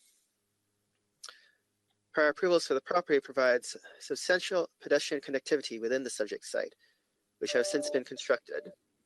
There is a sidewalk between the parking lot and Westphalia Road, a crosswalk providing a safe pedestrian route across Westphalia Road, and a trail connecting Westphalia Road and the residential community to the east. An 8-foot wide side path was also approved and constructed along the property's frontage with Westphalia Road. As constructed, a portion of the side path is located on the property. Additional public right-of-way will need to be dedicated to cover the extent of this existing side path. The applicant previously proposed a trail along the east side of the subject property with 4-19036 to increase pedestrian and bicycle connections to Westphalia Road and to the Westphalia Community Center across the street from the subject site. This 8-foot wide public trail is ultimately constructed, running north-south along the eastern property line, and the trail provides separation between the subject property and the Parkside townhouse community. The trail is highlighted on this slide in blue. The trail is located within a designated public use easement and is maintained by the applicant. Next slide, please. The trail, as constructed, does not connect to the existing public sidewalk along Deer Stream Drive. Extension of this trail and construction of the necessary segments of sidewalk along Deer Stream Drive are required with this development. This slide shows applicant Exhibit 2 with some additional notations by staff to show the improvements required.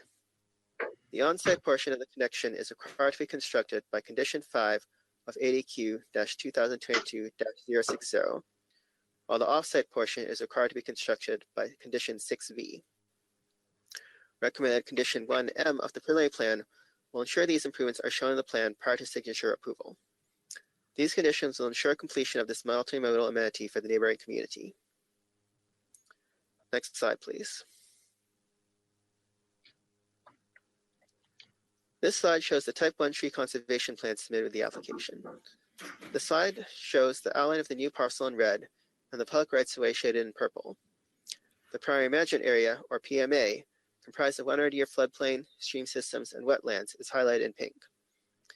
The existing 8-foot wide trail is shown in blue, and the existing building in brown.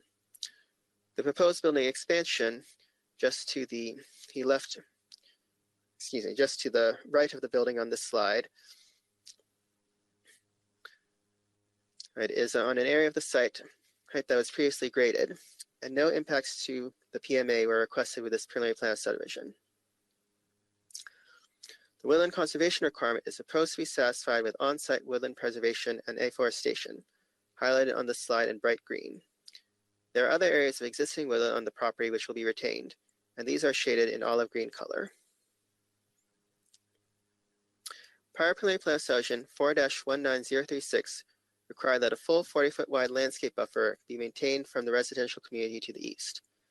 The entire width of the buffer between the trail and eastern property line is shown as undisturbed, except 2 areas which accommodate grading for construction of the trail. Prior approved tree conservation plans reflect this disturbance, but did not propose clearing of existing vegetation within the buffer. A site visit conducted by staff revealed several areas of dead, dying, and/or sparse vegetation within the buffer. The width, density, and material of the required landscape buffer and additional screening measures will be evaluated at the time of the detailed site plan. As I mentioned at the beginning of this presentation, The additional backup includes an applicant's exhibit, which proposes revision to recommended condition 10, related to mitigation of noise impacts on the adjacent residential community, if any are determined to exceed residential noise standards. Staff has reviewed the proposed revision and is in agreement. Staff also received written and telephonic correspondence from residents of the adjoining Parkside development, located to the east of the subject property. Staff conducted a site visit on July 20, 2023, and met residents from the abutting residential community. The residents listed several concerns regarding the proposed expansion of the existing industrial warehouse. Concerns related to the design of the development include the proposed location of the expansion and its close proximity to the existing homes, anticipated noise and lighting nuisance associated with the use, inadequacy of the existing landscape buffering, and security concerns related to the existing public trail. Staff reviewed citizens' concerns and discussed how these issues could be addressed. The concerns raised by citizens are not germane to the review and consideration of a preliminary plan of subdivision application. The actual location and design of the proposed building, lighting, and landscaping are not determined with the preliminary plan. These details will instead be reviewed and approved with a detailed site plan. The aforementioned condition 10, however, will require the applicant to submit a noise study at the time of the detailed site plan to determine whether additional noise generated by heavy vehicle movement will impact the adjacent residential community and provide details for mitigation if necessary. Additional concerns raised by community members included health concerns over dust generated during construction and earth shaking from construction activity. Standards for construction activity are under the review authority and enforcement of the Department of Permitting, Inspections, and Enforcement. DPI should ensure that during construction of the building addition, negative effects on adjacent property from construction activity are mitigated. Next slide, please. In conclusion, staff recommends that the planning board adopt the findings and approve the preliminary plan of subdivision 4-22056 and Type 1 Tree Conservation Plan TCP 1-011-12-04, subject to the conditions found on pages 28 through 32 of the staff report, as revised by applicant's Exhibit 1. This concludes staff's presentation. Thank you, Mr. Diaz-Campbell. Commissioners, questions for staff? I have a question. Commissioner Dorner. So thank you, Mr. Diaz-Campbell. Thorough and all the I's dotted and T's crossed as usual. So definitely appreciate that. At the very end, you went in, and I like bringing up the citizen opposition or questions or things that have been kind of like the concerns that have been raised, because then it's helpful for us to orient ourselves in terms of what might come up and what we would like the applicant to cover. Can you succinctly just tell us like the main, you said some things are DPI, some things are DSP. I think you put in a condition maybe for the noise to be studied at the time of the DSP. Can you just go over the main concerns so we know, and then also those who may be on the phone are aware that if they're not involved in like the day-to-day process or the weekly process like we are, like when would be the appropriate time to do it, and that since they're signed up for the case, that they're definitely going to be in the loop kind of going forward. Yes. So yes, to summarize the concerns again. First, there's a proximity of the building addition to the existing homes because it will be in between the existing building and those townhouses. Then there is noise and lighting. That would be noise generated by traffic on the site and lighting that is being used to light the site. And possible nuisances is from those on the adjoining homes. Security related to the existing public trail.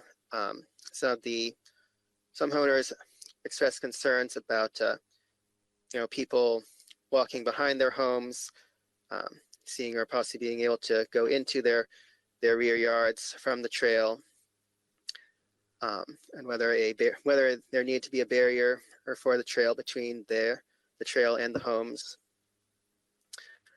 Those are all the concerns that could and should be addressed with a detailed site plan.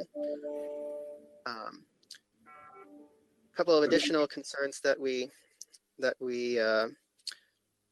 received. There's the health concerns over over dust during construction. Some of the citizens said that they or their children had asthma, and that was a problem for them. And then there was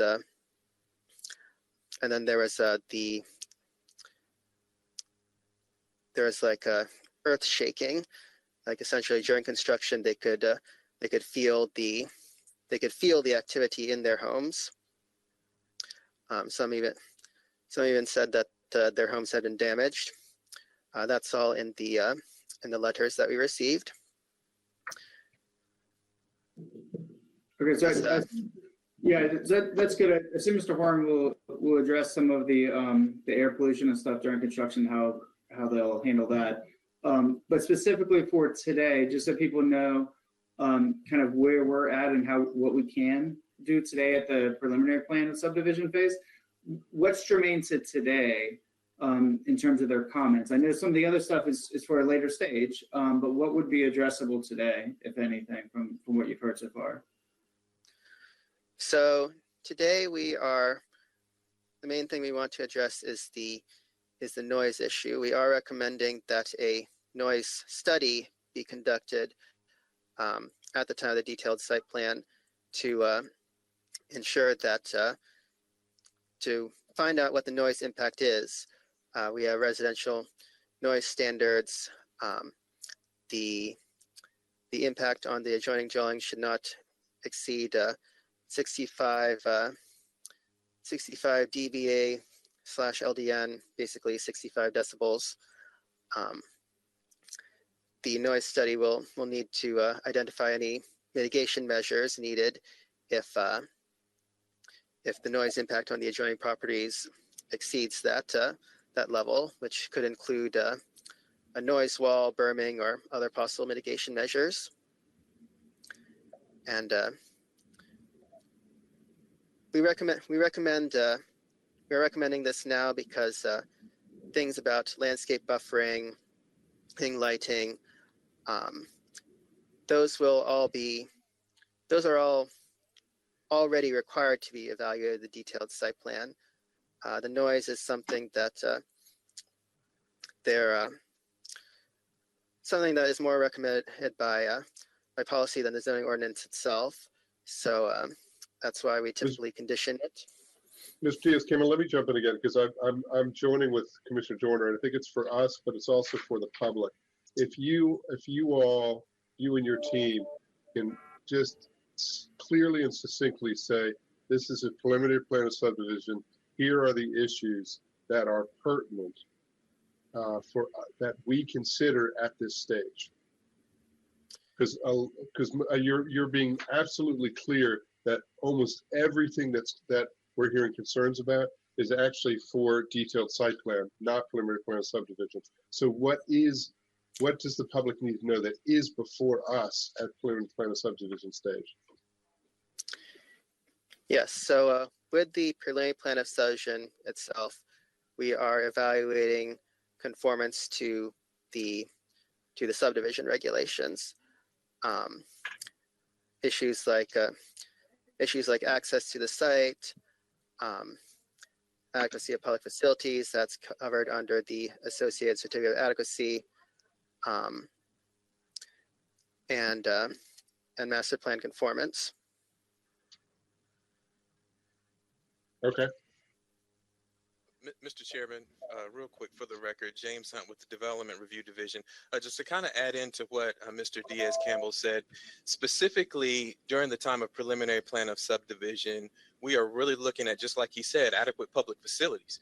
And so we're looking at things such as environmental impacts. We're looking at things such as traffic, which is all discussed at the time under the the certificate of adequacy, which has already been completed. But that is during the time of preliminary plan of subdivision.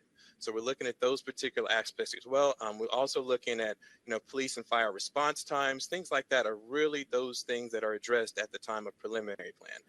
And so just like Mr. Diaz-Campbell was saying earlier, a lot of the concerns that have been raised are items in which I believe that the community really wants to get into the record at this point in time, just to make sure that the applicant addresses them at the time of detailed site plan. So it's on the record, and the public is aware, and the applicant is aware, and so it gives an opportunity for them to ensure that they address, or in some form or fashion, at the correct time, that those items are addressed, because they are major concerns for them. I really want to take a moment and stay on the record. I want to thank the community for allowing us to be able to go out there and meet with them and to talk about those issues on site. We had a great meeting out there with them, and it was a great opportunity to really go through all of those items, and which are the items that they did place into the record. I want to thank Ms. White and the rest of the community for allowing us to do that. But again, at this point in time, and we stated this with them on the record at the time that we met with them, that a lot of their concerns were items in which that were to be addressed at the time of detailed site plan. But they really, again, wanted to make sure that they were allowed to place that into the record for now, to ensure that those items were addressed at the later time of detailed site plan. Right. Mr. Diaz-Campbell, Mr. Hunt, thank you. That's crystal clear, and that's for us as well as for the public. And, you know, when folks are testifying in a bit, you have issues that you want to flag for the applicant, make sure that we hear, even if they're related to detailed site plan. We're not taking those into account for what action we may or may not take today, but it's certainly fair game to sort of bring these issues up and make sure that the applicant hears it and that we hear it as well. So we appreciate that. Ms. Diaz-Campbell, anything else from you? Commissioners, any other questions for staff? I just have one question. Here, Mr. Giraldo. I may have missed it. Mr. Diaz-Campbell, thank you for your thorough presentation. You're in accord with applicant's exhibit number 1, am I right? That's correct. Okay, thank you. I have nothing further, Mr. Chair. Thank you, Commissioner.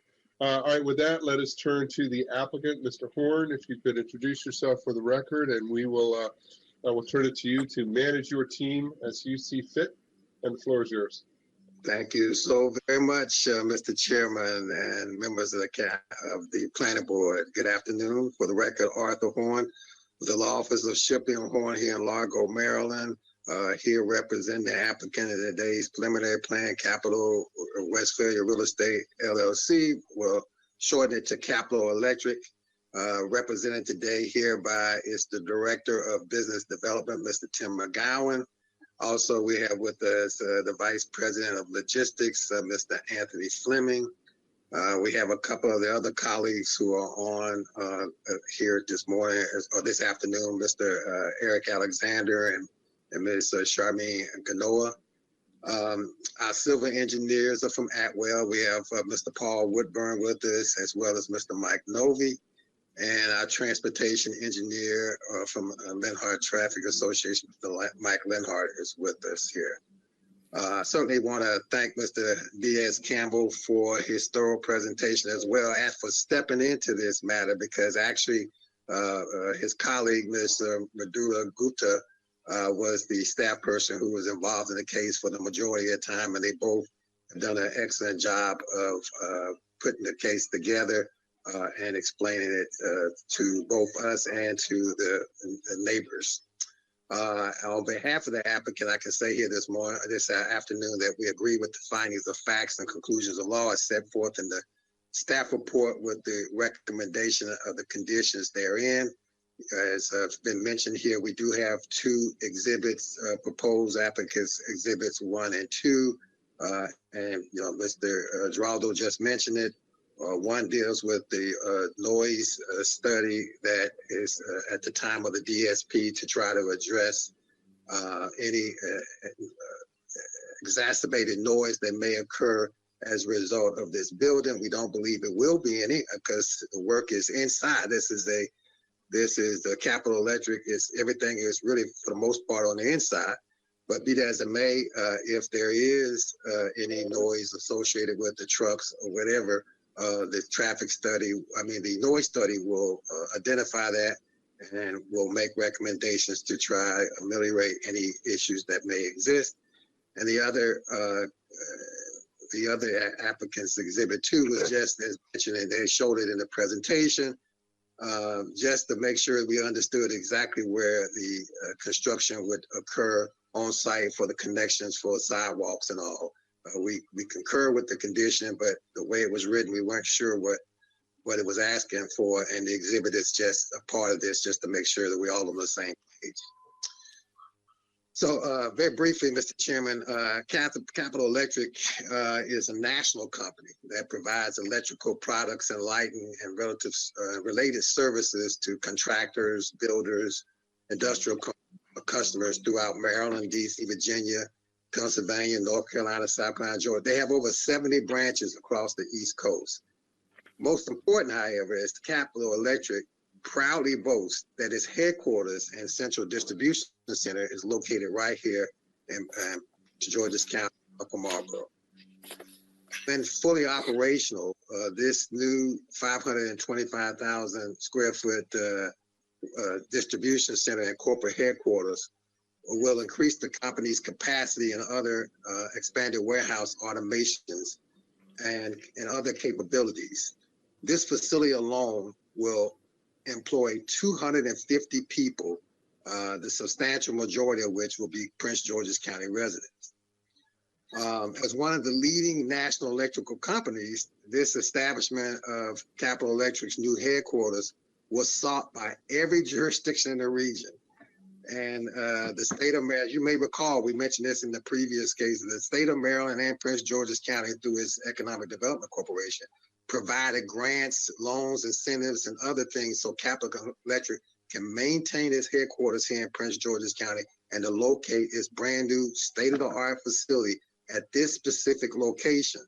The previous preliminary plan had, before that, had multifamily, but when you realize you're right in the middle of the intensity area, the flight noise pattern for Joint Base Andrews, and it's less than a half-mile orientation to Pennsylvania Avenue and Capitol Beltway, it made it the ideal location for Capital Electric to be located, and the county and everybody pursued this with vigor. This facility is operating as we speak, and although we're not here to talk about the building itself with the preliminary plan, if you get a chance to take a look at perhaps the pictures that were submitted in the backup of the statement of justification, or maybe even Google Earth, you'll see it is an absolutely beautiful building whose interior is filled with the quiet automation and all the state-of-the-art equipment. Capital Electric itself is not a stranger to this area, the West Ferrier area, nor is it a stranger to their neighbors in there. Capital Electric has been a valued member in the West Ferrier community and active participant in the monthly West Ferrier community business meetings that have been conducted previously by the West Ferrier Sector Group that was established with the appointment of local community individuals by the county council and only recently disbanded. But nevertheless, without officially being under the auspices of the county council, several of these dedicated residents still meet in an organized and monthly manner to address concerns within the West Ferrier area, and Capital Electric is an active part of that community. Capital Electric is also familiar with the majority of individual residents who are either sent in letters here this morning or emails or have signed up to testify today. And representatives have met with and spoken with most of them on several occasions. There have been several Zoom meetings with these individuals and in-person meetings with most of them, with most of the individuals, including a tour of the facility and actually physically walking the site, just as Mr. Hunt indicated that staff had an opportunity to do. These individuals met with representatives of Capital Electric and their team and walked the site, and they were able to express their concerns regarding the building expansion and the issues raised in the emails that's submitted in the record here today are very similar, almost the same as what has been expressed to Capital Electric previously. So I just wanted to reiterate publicly to the community on behalf of Capital Electric is that the lines of communication have been open since the beginning of this process and will continue to remain open. And Capital Electric notes that the contents of the letters that are the exhibit are, as I mentioned, concerns that they have mentioned to us. And I don't want to presume to speak for any of the neighbors here today who are here to testify or any of the emails, except to say that Capital Electric, in addressing their statements, will say the following: that number one, within the existing and required 40-foot landscape buffer between the property lines, Capital Electric already said and will in fact provide additional tree buffering above what's required. They will endeavor to plant the permitted trees to grow faster than most the trees, as previously discussed and actually recommended by one of the neighbors in the neighborhood who is familiar with plants and trees. Of course, as mentioned, this will be a matter discussed at the time of DSP, but we wanted to state it here publicly because it was stated in the letters by the citizens. Number two, they stated a concern regarding lighting. Well, Capital Electric made sure now and will make sure at the time of DSP that the building lighting will be as required with all applications. The lighting will be focused down. It will not spill over into any of the adjacent community. And that is a requirement that they will meet at the time of DSP and that they are meeting right now. Number three is, as stated in the email, there's the bike trail that exists that was required as an approval previously to the site with the public easement. It's not within the power of the applicant and Capital Electric to eliminate that bike trail. Well, we have heard concerns about the fact that the general public uses that trail, and that's what it's for, connected, and that sometimes individuals may leave the trail and have access to the backyards of the citizens. I'm not sure, what else can be done except for the fact that Capital Electric has indicated that they work with park and planning and with the applicants to make sure that if additional buffering is needed there, whether it's a fence or they'll do it, but it has to be something it's beyond their individual ability to make that determination. And finally, though currently there is no violation of the noise ordinance, but nevertheless, as stated in the condition, and the applicant does not disagree with the condition, that potential noise abatement measures are being studied as we speak, and the results will be known at the time of the DSP. And if in fact additional noise mediation will be required, you can be guaranteed that that they would do everything they can to mitigate the noise that may be attributable to the trucks that are utilizing the site. And I guess Mr. Dorner mentioned about the dust that was brought up, and I just want to say at the time of construction, at the time of construction previously, there was a Pepco building on the site, and so therefore there had to be the demolition of the Pepco building that took place. That was no question. It was noisy because it was during the time that people were working from home, and this is the information that we're receiving from the community as we talk to them. And the neighbors themselves actually called in the DPI to make sure that there was no violation that was occurring. And DPI did not cite the applicant for any noise violation because even though it was loud, it wasn't in violation of any noise ordinance with reference to construction. The time period for working on the site be agreed to be limited so that you don't occur beyond a time in the morning or after a time in the afternoon. And that was an issue that was addressed through the communications with the neighbors to say, look, we know that you want to be able to get done quicker, but then we have to have some consideration to the fact that these houses are there now when they weren't there previously, on the site, but they are there now. and, we'll make an accommodation for that. So just wanted to try to address some of the issues that were stated in there. And again, we know they are detailed site plan oriented for the most part, but just wanted to make it clear to the planning board here, and as the citizens will tell you, the Capital Electric has been up front, right out there with the community, with the lines of communication since the beginning. Will continue to do so and try to address to the best of their ability any issues that is perceived to be a problem with them being the next door neighbor. Again, I'll just say, Mr. Chairman, with reference to the preliminary plan, which is why we're here today, we agree with the findings of facts and conclusions, and ask the board to approve the applications here today with the two applicants' amendments 1 and 2 being a part of the decision. Thank you. Thank you, Mr. Horn. Appreciate it. Anyone else from your team will be speaking, or we?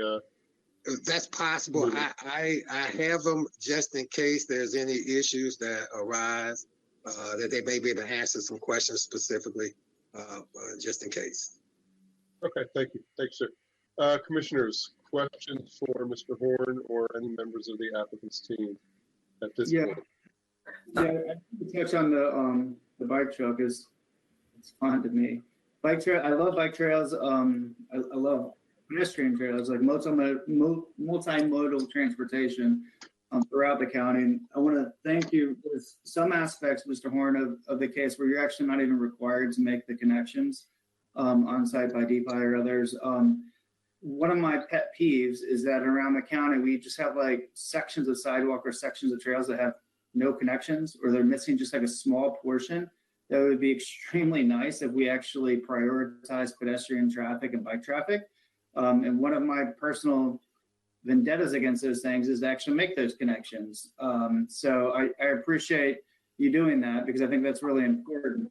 It helps everyone who may not be car lovers or even have a car actually get around the community. And I think that's important for applicants to come together and realize that they're part of the community as well, and to do those kinds of things. And I appreciate that effort.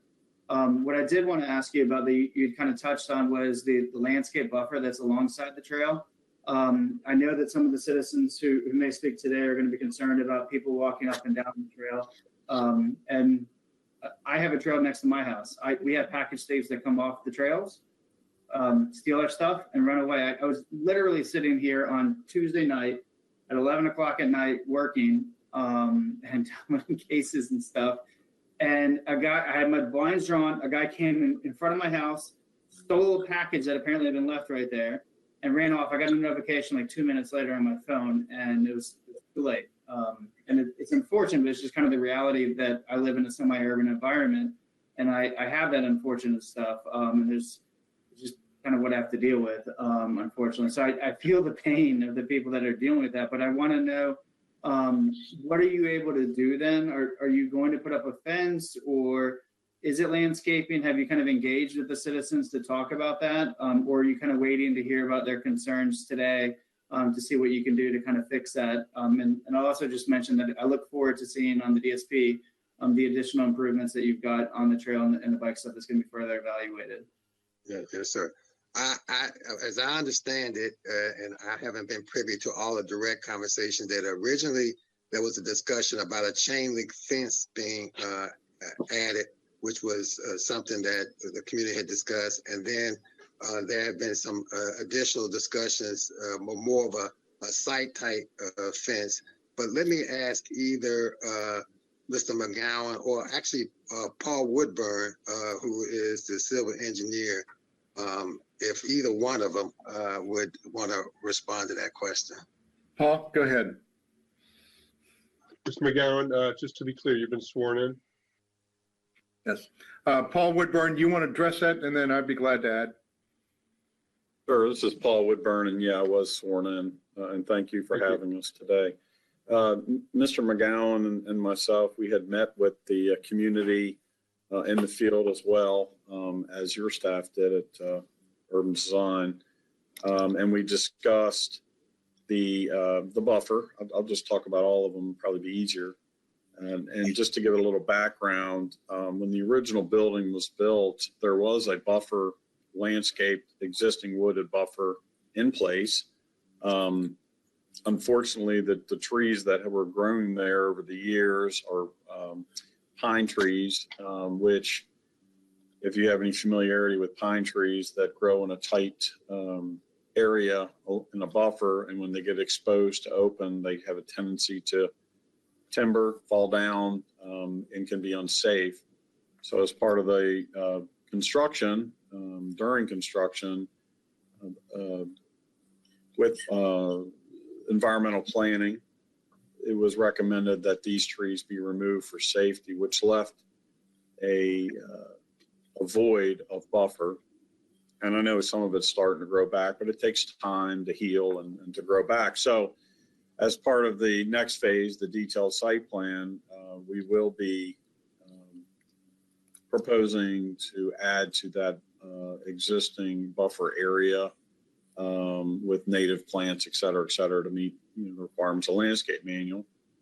But in addition, we did hear the voice of the neighbors that back up to this property. And one of the gentlemen, I can't remember his name, from the community had suggested as well to add evergreen, I'll say Leland cypress. I'm not saying it's going to be Leland cypress, but it's, for those of you that know what that is, it's a fast growing evergreen tree, to place that between the trail and the homes so that they're, as the 40-foot buffer yard is healing and those trees come in, and during the winter there would be an evergreen buffer to break up or screen from the rears of these townhomes to the new facility. So we prepared a sketch of that, and we've been working on that, and I know Capital Electric is committed to doing that.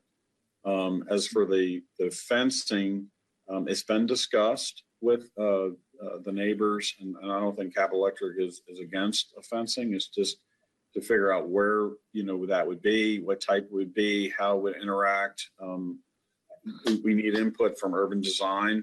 I don't want to do anything because but there's a fence on the Capital Electric side of the trail now. So if you put another fence right on the other side, it's going to be like a tunnel. So there's things that need to be worked out, but I don't think Capital Electric, I'll let Tim speak for himself, is against working with the community to get some sort of fence along that area. And I'll leave it at that. And Tim, if you want to weigh in, please do. And we appreciate the comments from the neighbors, and I personally, with Anthony Fleming, who is also on this call, and I've been sworn in. I acknowledge that. Thank you very much, Mr. Chairman. We are very much interested in making sure we maintain a good, solid relationship with our neighbors. And we reached out to the neighbors. We invited them to our facility. We toured them through our facility. We walked the site with the neighbors. I really have appreciated Arma White, who is, I don't want to say she's the chairman of their committees over there, but she seems to have taken the lead. And Orlando, who Senate, who has taken in a very active role. And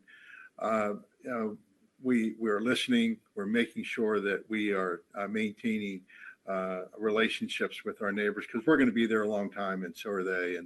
And quite candidly, I appreciate the comments from a lot of the neighbors that, along the bike path. We put the bike path in because we were required to put it in initially to support the master plan and of the community.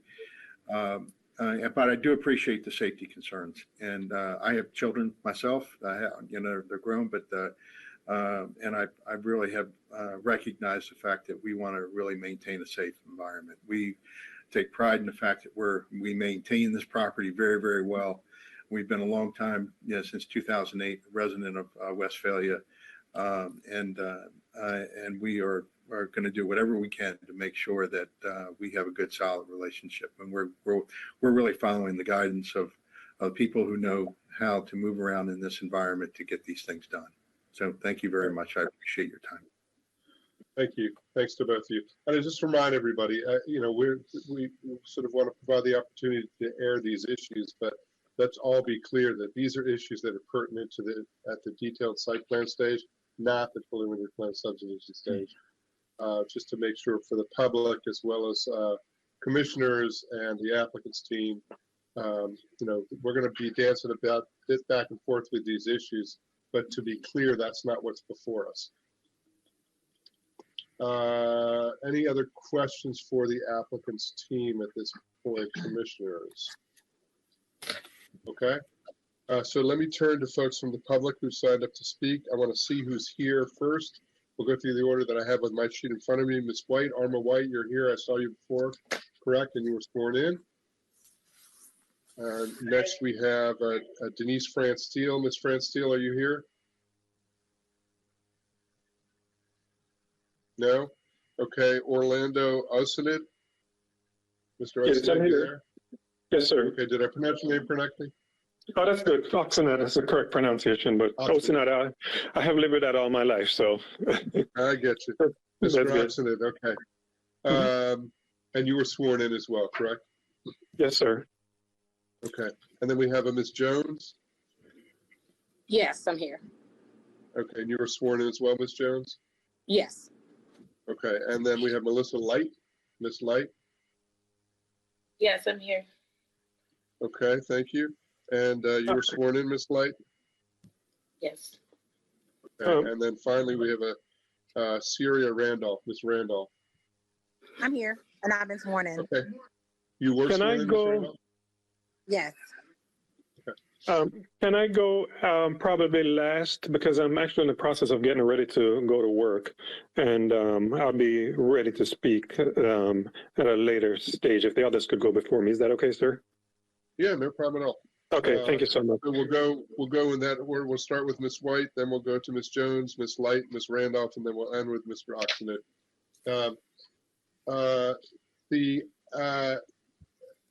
Help me to understand how much time you all need to speak. I want to make sure that we balance the voices of the applicant with the voices of the opposition. I want to give you all, normally we'll give you 3 minutes to speak each. If for whatever reason there's one of you who wants to sort of take the lead on this and take a little bit more time, I'm open to that. So Ms. White, I'll start with you. How much time do you think you need? Yeah, hi, Chairman. If I could maybe have about 5 to 6 minutes, I think that should work for me. Yes, ma'am, we'll do that. So let's put 6 minutes on the clock. And that's just to help us manage the time. And if you run a little over, it's not the end of the world. All right, that's The app had about a half hour altogether by my clock. So maybe a little less, maybe 20 minutes actually. So that's what we'll factor in for the folks in opposition as well. So Ms. White, if you can identify yourself for the record, and the clock will start and the floor is yours. All right, good afternoon, everyone. My name is Arma White, and I'm a homeowner in Parkside, Westphalia, and I live on General Breeze Drive. So I'm part of the residents at Parkside, Westphalia, which was basically a neighborhood group that was formed for the neighbors to kind of collectively just to discuss our concerns about Capital Electric site. And we have been in communication with Capital Electric, with Tim McGowan, with their attorney, Arthur Horn, and just kind of reference our concerns with them about their proposed application. And they're correct. We've been in communication with them prior over a year, and they've fostered a lot of communication just back and forth in meetings with them. Our discussions, the 3 concerns have been like the focal point of our discussion. And again, I will say we understand that some of these concerns do fall under the detailed site plan. We're aware of that. We kind of did our due diligence to understand what happens at each phase. But we thought it was equally important that we kind of voice this early on, just to make sure things are on the record and make sure that things are included in the detailed site plan. Because the way I understand it, you spend a lot of money with engineers to draft up your detailed site plan. So if we had waited until the detailed site plan was drafted and then come to the meeting, then, it's a lot that has to transpire. So we're trying to be very proactive and make sure everybody fully understands our concerns and be completely transparent with everyone. Okay. That sounds smart, Ms. White, and I'm glad you're doing it. Okay, so the 3 things that we focus on was the tree density that we've been talking about between Capital Electric industrial site and the back of the homes on General Breeze Drive. And basically, this is a buffer area that was part of a tree conservation overseen by PG County Parks and Planning. It was modified and dead trees were removed from the area during the construction phase, and those trees were never replaced. So there's no longer a proper buffer between the homes on the General Breeze Drive and the Capital Electric site. So we've had several conversations with Capital Electric, and it does appear that they are in agreement to plant mature trees. But again, it needs to approval from PG County. They said they plan to include this on their detailed site plan to you all. However, we don't know the exact date when that be submitted, because I guess it goes through the planning board and, this meeting, and then, when that's planned. So that would be included. We don't know all the specifics for us, like the location and how many would be planted. I'm assuming their engineers would kind of work this. I mean, we can give recommendations, but that's just not our expertise. So the engineers would develop that. The second thing we have is just to mitigate these security concerns with this newly installed bike trail that runs behind the homes on General Breeze Drive. So as it's been stated earlier, in accordance with the Prince George's County Master Plan, that bike trail was constructed to the east of Capital Electric and behind the homes on General Breeze. This bike trail, however, brings a lot of foot traffic in Lottering, and there's a lot of teenagers, and we have pictures and things that have happened with them hanging out on that trail. So the Capital Electric did place a fence around the barrier of their property line. So they have that border, and they may did it for a sort of reasons, but we have no buffer. So one, we don't have a proper buffer with the trees. We don't have a fence. So anybody walking on that trail can come directly in our backyards. And there's some concerns with people having kids in the backyard, people just kind of hanging out. Those are major concerns. So we've talked with Capital Electric about, could we do some type of barrier, such as a fence that would kind of provide some type of barrier there. So again, that would have to go through PG County for us, what's the development of that and what's the best recommendation. Then we do have, like I said, Capital Electric has been very cooperative with those two items. But the one thing that we have not come to agreement in is the resolution of the newly modified distance of the addition of the loading docks to the existing building that would be within 100 feet from the back of the homes. The existing Capital Electric building is approximately 300 feet from the property line of the homes on General Breeze Drive. However, if Capital Electric proceeds with a proposed extension, the 24-hour load docks will be less than 100 feet from some of the homes on General Breeze Drive. They were very transparent to inform us that they will operate 24 hours a day, 5 days a week, and they expect 50 trucks to load and unload per day. Most of the truck loading and transit would occur overnight when the homeowners are sleeping. And we've also stated several times that the main concern of the homeowners is the close proximity of the industrial warehouse to the back of our homes, specifically the loading docks. And Capital Electric says, hey, we're willing to limit our construction hours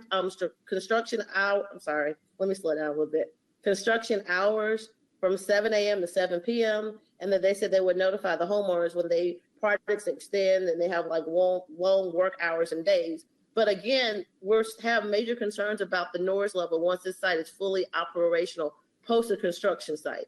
And there's going to be a decrease in quality of life for the homeowners. There's a lot of folks that have allergies and anxiety that comes from this site.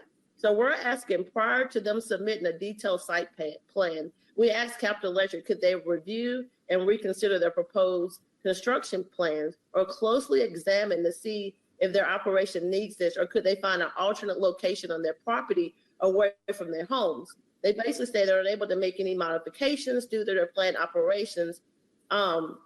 Another option that was up was like a noise eliminating mechanism, such as a wall that maybe would minimize the noise from traveling over to the homes. Again, at this time, Capital Electric has not really committed to provide any concessions about the noise eliminating mechanism, mainly just because I know it's super expensive. So it appears to myself and others that there's just little to no consideration for the neighborhood that's there now that was not there when this site was initially planned. And basically the homeowners will be left to deal with the noise and the pollution, the decrease in quality of life that will come for this site. And we understand this is a business decision for Capital Electric. We understand it's a revenue bringing in for PG County, but again, it's very personal for the homeowners, because when our day is over and we've been working and you want to come home and relax, we have to come home to this noise and pollution and all this is going on in your back door. So I don't know if you can imagine loading docks 100 feet from your back door when you want to relax. And again, I get it. Like the folks from Capital Electric, this is their job.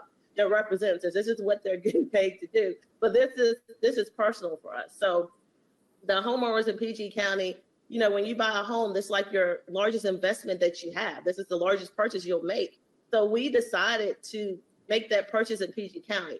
So we're just hoping that PG County Parks and Planning and that we're trust the process, that you're going to do the due diligence for your I guess you can say your residents. And again, we understand, you know, they're going to bring a lot of revenue, you know, to this county. But again, there's some major concerns. So we're hoping that some of these concessions can be listed in the application if it is approved, or you're close to kind of look at what they're proposing to do. And again, I want to make sure I'm clear. They've been completely transparent with us, and we've had multiple conversations, and they're willing to chat with us, and we appreciate that. But I know their hands are tied with some of the things because they're a representative from Capital Electric. They're not physically the owners, they work there. So there's only so much they can binge on because their job is on the line. But hopefully you'll kind of review this and take our concerns into consideration. And I appreciate your time. Thank you. Thank you, Ms. White. Denise Fransteel, are you here? You're next on my list, but I wasn't sure if you were here. No, okay. All right, we'll go on to Ms. Jones, Lakia Jones. Yes, can you hear me? Yes, we can hear you and see it. You were sworn in, Ms. Jones, right? Yes, I was. Okay. I probably won't need the 6 minutes. Arma touched on a lot of things. So I just So let me just say, Ms. Jones, I interrupt you one sec. So you all, as the opposition, you'll have about 20 minutes altogether. So let me, I'm going to ask each of the rest of you to sort of keep it as succinct as possible. Let me put 5 minutes on the clock for you, and we'll be mindful of the time. Okay. Okay, sounds good. I probably only need about 2 minutes. All right. So just to kind of piggyback off what Ms. White discussed, I have been a part of the group along with Arma and Orlando, who have met with Capital Electric and all the representatives. They have been great with hearing our, I guess our concerns that we have with the building, especially the extension part of it. My main things are going to be, I know we mentioned a lot about the noise. They have already assured us about the hours of operation when construction is going to be done. We're more so concerned about when the building actually goes live full time, and then they're going to be doing, 5 days a week, the 24 hours. I have young kids that stay at my house. My property or row of houses actually falls on the road where there are absolutely no trees. So there is no buffer between my property, as far as visual buffer between my property and Capital Electric. There is no tree taller than myself. I'm only 5'8". So I literally, if I'm standing in my backyard, I can look straight across and there's nothing that is a buffer there. So that's a major concern for me, as I have little kids that live in my residence and they'd be outside playing, etc. There are multiple people who are walking up and down that pathway. Capital Electric has put up a fence to kind of put a barrier for their property. And I know they did a kind of a man-made lake that they put in there. I think that was a part of the property requirements or something like that. So I know they put that there, and part of the fence, reason why they put that fence was to make sure that little kids did not get access to that. However, if there is going to be a fence, or if I know people have made, issues about making that it's like a tunnel. I think someone said earlier, if you put another fence on the other side, are Capital Electric, or is this something that can be revisited and where maybe take down the fence on that side and put up the fence on the side of the property where it will block people from being able to walk down on the side for where the houses are located. So if they were willing to, maybe relocate the fence or put in some kind of other buffer, just to make sure that we are giving, all the people who live on Gentle Breeze Drive an opportunity to feel as safe as possible while living in our dwelling, because there are a lot of foot traffic that go through Westphalia. I know the Park and Planning has made an emphasis on putting that trail throughout communities throughout PG County. However, everyone isn't in our situation where the trail leads directly to a main road like ours does. Everyone else in our neighborhood who does have a trail, it leads within the neighborhood. You don't necessarily get to the end of the trail and go outside the neighborhood. The trail ends within the neighborhood. So there are only people who live within Parkside that are on that trail. Whereas if you were on our side, people who live or can come from anywhere can access that trail. So again, just wanted to discuss that and make sure that that is a thought when we're talking about what kind of barrier can be put up or what we can do to mitigate people or foot traffic on that trail that do not live in a residence. And that's my time. Thank you. Thank you, Ms. Jones. Appreciate the thoughtful comments. Next, we'll hear from Melissa Light. Ms. Light? Yes, I'm here. Can you hear me? Yes, Ms. Light, we can hear you fine. Can I put 3 minutes on there, or do you need more than that? 4 minutes will be fine for me. We'll give you 4 minutes. Take it away. The time to speak today. Yeah. So thank you, Arma, and the rest of our neighbors that have already spoken. So what I would like to touch on too is just like Arma was saying, like this is our biggest investment as a new homeowner in PG County. When me and my spouse purchased this home, we were excited to live here, and one of the drawing points was us living in this row where we had, you know, a view of those trees, and you know, us paying that premium to get that. And you know, to our surprise, when the spring came and the trees were being torn down, and we were told that Capital Electric was in our backyard, you know, this has become like an ongoing communication with them and with ARMA when this construction started. And now with the expansion being proposed, I do believe that we all oppose of the close proximity that that expansion is going to be to our homes because of that construction and the trauma that we had from living here with tearing down the other building and our homes shaking throughout the day and having to live through that again with another expansion coming to our backyard. I don't think that that is something that we would enjoy with the quality of life that we are trying to enjoy with coming home, or some of us who work from home 5 days a week. I would say too, with the buffer of the trees, I was a part of the people that were affected when those trees were torn down. So right now I have a direct eye line to the warehouse that is currently there. And we are concerned about what kind of trees are going to be planted in order for us to have that safeness or feel like it once was when we first moved into our home. The other thing about the trail is, like our neighbor said, the trail does lead to Westphalia Road. And because the trail begins at the row of our homes and ends there, it leads to pretty much a lot of people walking in and out of our backyards to cut through to get to that trail. And we really would like to mitigate all of that traffic because now we're having people that are walking through the backyards to get to the trail or get to Westphalia Road. And that was not previously there. I would like to say that me and my spouse really want to just make it clear that we do oppose of the expansion and the noise that would be occurring with the 24 hours of that loading dock being there. And that's all we have to say today. Thank you. Thank you, Ms. Light. Appreciate it. Next, we have Syria Randolph. Ms. Randolph? I'm sorry. Sorry, guys. I'm turn camera on. Oh, wait. I don't know if I'm on. Can you guys see me? Yeah, we can see you and hear you. So let me. So I want to talk about a few things. Again, Ms. Randolph, how much time do you need? Can I put 3 minutes on the clock for you? Will that work? Sure, that's fine. All right. Okay. Okay. Take it away. My concerns were, again, like when I purchased my home, I asked, I'm like, hey, you know, are they going to be building anything else behind here? The builders told us no. And I feel like everyone on this call, no one knew anything. So we learned like last minute, like again, once they started tearing down the trees. And I'm like reaching out like, hey, what's going on? And then we learned that this, I guess you guys, Capital Electric at the time had this contract like 2 or 3 years prior. So I'm not sure, you know, what the delay was, but it's like once they built the last home of Dan Ryan on that lot, it's like as soon as they built it, like they started tearing down the trees like the next day maybe. So I am like Lakia, I live maybe 2 doors down from her, and there's nothing back there. There's no tree. It's like nothing back there right now. So again, just kind of piggybacking off of the trail as well. The security, we would like a fence maybe, or I want it to be like you guys were never there. If we could like put some trees back there, as long as there's no noise, I'm okay with that. The other thing is that when I moved in September 2020, so they started in 2021. My house shaked a lot. I had a lot of hairline cracks, a lot of nail pops. I had to have the new construction inspector come out a few times to kind of look at my property. What else? I had notes. Sorry, guys. Hold on 1 second. What else do we have?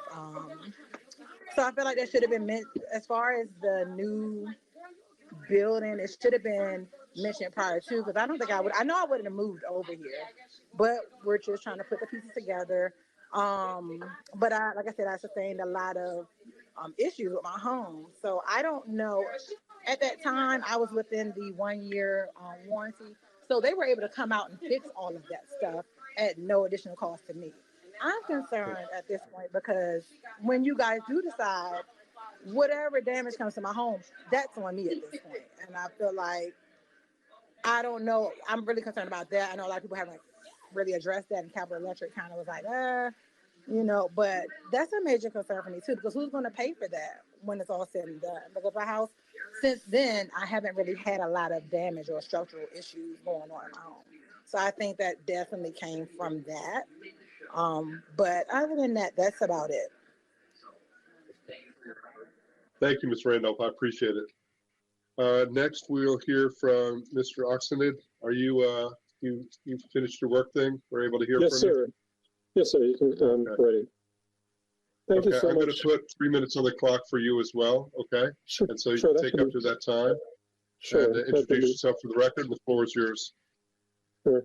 My name is Orlando Oxenid, and I'm a homeowner on Gentle Breeze Drive. And thank you for affording me the opportunity to address the county on this grave concern, as expressed by ARMA and the other homeowners. When I bought this house, I was of the impression that, we were told that we would be up against the woods.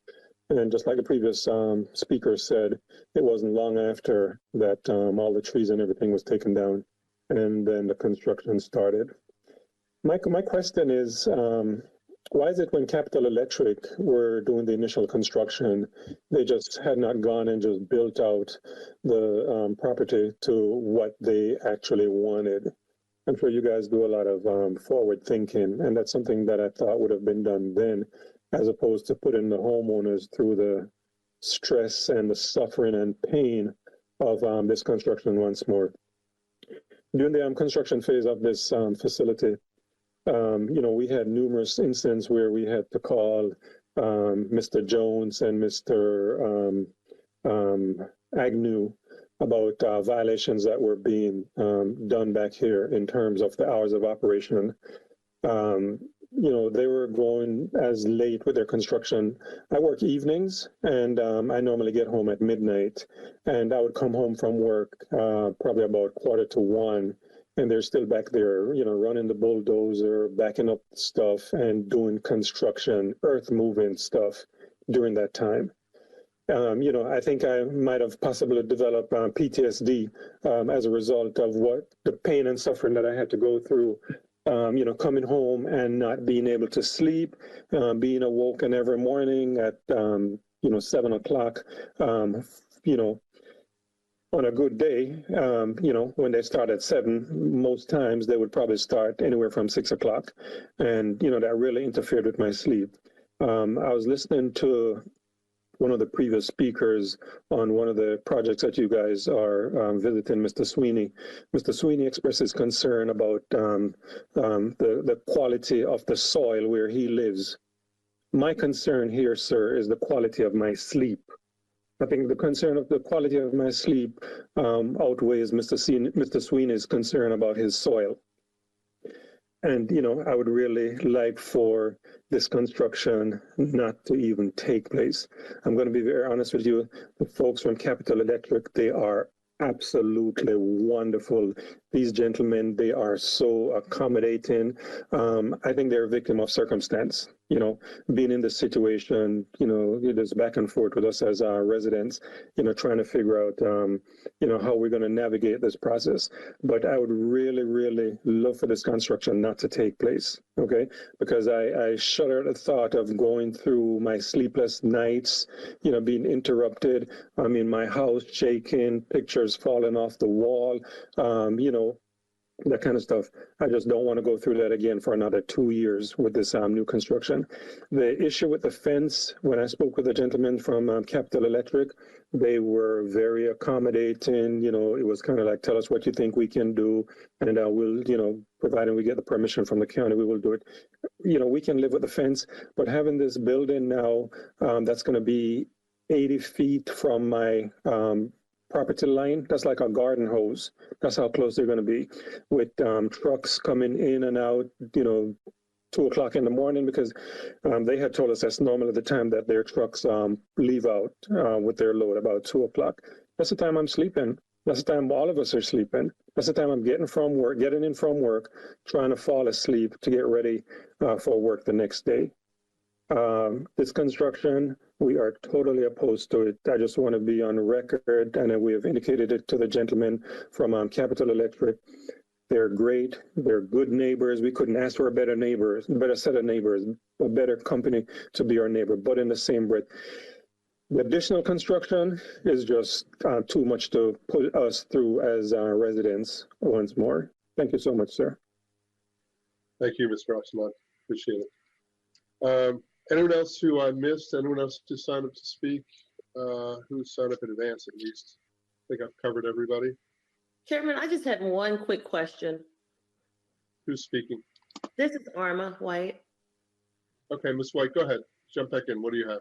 Yeah, just one quick question. I didn't know, and maybe out of line, and if I am, please let me know. But I just didn't know when we do the detailed site meeting, whenever that's scheduled, I'm assuming it'll probably be sometime in October. Is it necessary for all the residents to come back and state their opposition again, or will this be on record and kind of go forward to that? Just wanted to kind of understand that. Again, I don't know if this is the right time to bring that question up, but I wanted to bring it up. Thanks. No, I'm fine. I'm certainly flexible, and it's a good question. And yes, the short of it is everything that you said will be in the record, and staff and we will be taking that into account. It may not be pertinent to the preliminary plan of subdivision, but it's still in the record. Okay, I'm going to turn it back over. If there's no one else who's signed to speak, I'm going to turn it back over to the applicant, Mr. Horn, for any rebuttal, and then close. Thank you, Mr. Chairman. And let me just first speak to Ms. White's question she just mentioned. The detailed site plan won't be in October. We actually haven't filed it yet. So we're in the preliminary stages, and as we mentioned before, and as Mr. McGowan said, you guys will be a part of the process all the way. So, you can rest assured that, you'll be contacted as we move forward with the detailed site plan. But it's not, you'll receive a letter anyway notifying you that we're getting ready to file, but we're not at that point just yet. So, Mr. Chairman, I do want to say, again, I agree. I just want to thank the community for coming out and expressing their concerns. It's the concerns that they've expressed from the beginning, as so many of them mentioned. The Capital Electric has been, all ears and doing what they can to try to address the concerns that the community has. And we'll continue to work with them. I don't, when I say we, I'm not going to speak for Mr. McGowan and them or other than represent, but I can say to you, he will say the same thing, that they will they'll work with the community on this application for the detailed site plan with reference to the preliminary plan while we're here today. Again, we agree with the findings of facts and the conclusions stated and all the recommendations associated with it. The Capital Electric wants to be the best neighbor they can be. They want to be not only a good neighbor to the people in Westphalia, but a good commercial industrial use for Prince George's County. And the county wanted them. The nation wants them. And they'll find a way. They're a quality company. And they'll find a way to make sure that, to the best of their ability, that they will work everything out with the community as best they can. I don't really have anything else other than say we on behalf of Capital Electric, we hear the concerns that were stated. And, as Mr. McGowan said, he actually empathized with some of the concerns personally, and will do all they can to try to address any conditions that we have. We thank you very much for your time. Thank you, Mr. Horn. So commissioners, I'll close the public hearing and we're under deliberation. And let me just start by saying, I imagine I'm speaking for all of us. It's hard to hear from the folks in the community about the past impact and the potential impact. And I appreciate, let me just speak directly to the folks in the community. You were sort of thoughtful and passionate and clear and even vulnerable and fair and balanced. It was difficult to hear, but it was also good to hear that you're staying engaged in this process. Assuming we take action today, as we move forward in the detailed site plan process, I'm hoping you have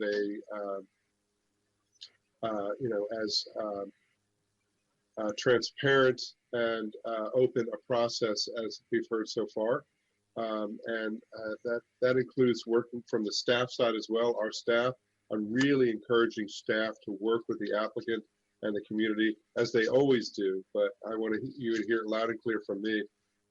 Help find a good solution to this problem as we move forward. See if we can find the right compromise on this to address these issues.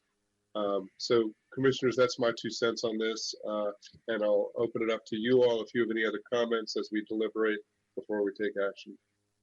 Yeah, I have some comments, but I just wanted to, I didn't get a chance to sneak in a question from Mr. Horn real quick, but I just wanted him to address the concern that folks had raised on work happening 24 hours a day on the construction site, because I imagine that that's probably not allowed, but I wanted to find out what is allowed, if you could kind of clarify that for folks so that way they're aware of what should be happening and then how they would get in touch with you if they think that it's not being followed correctly.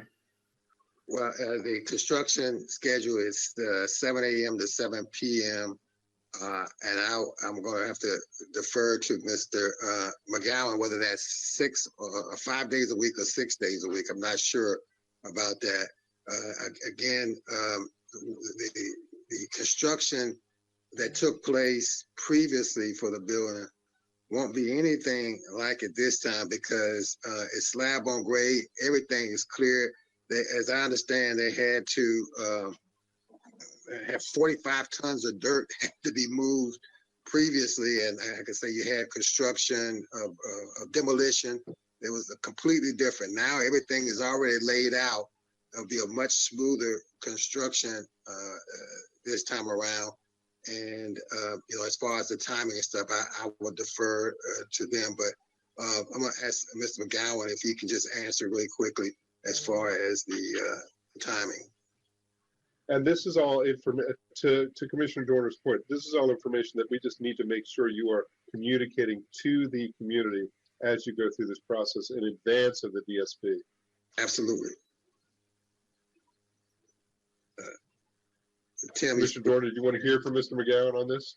Yeah, if you could just clarify the number of days and then maybe who would be the right contact. Obviously, they could report you guys to DPI during the phase, but since you have good open channels, like it'd be nice if they just have a contact in your end that they could ring if they think something is awry. Yeah. Tim, you still with us? Or you on mute maybe? Or if not, maybe Paul. Hey, this is Anthony Fleming with Capital Electric, and I did, get sworn in at the start of the meeting.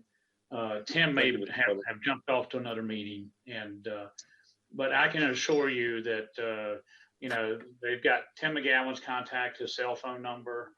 They can have my cell phone number, and we're right there. If they have any issues, they can walk over to us as well. And so, our instructions has always been to, for anyone working on this project to abide by the rules and regulations. We don't want to create any hardship for anyone. So. All right, and this issue around the timing of the construction, all that, you're clearly communicating that.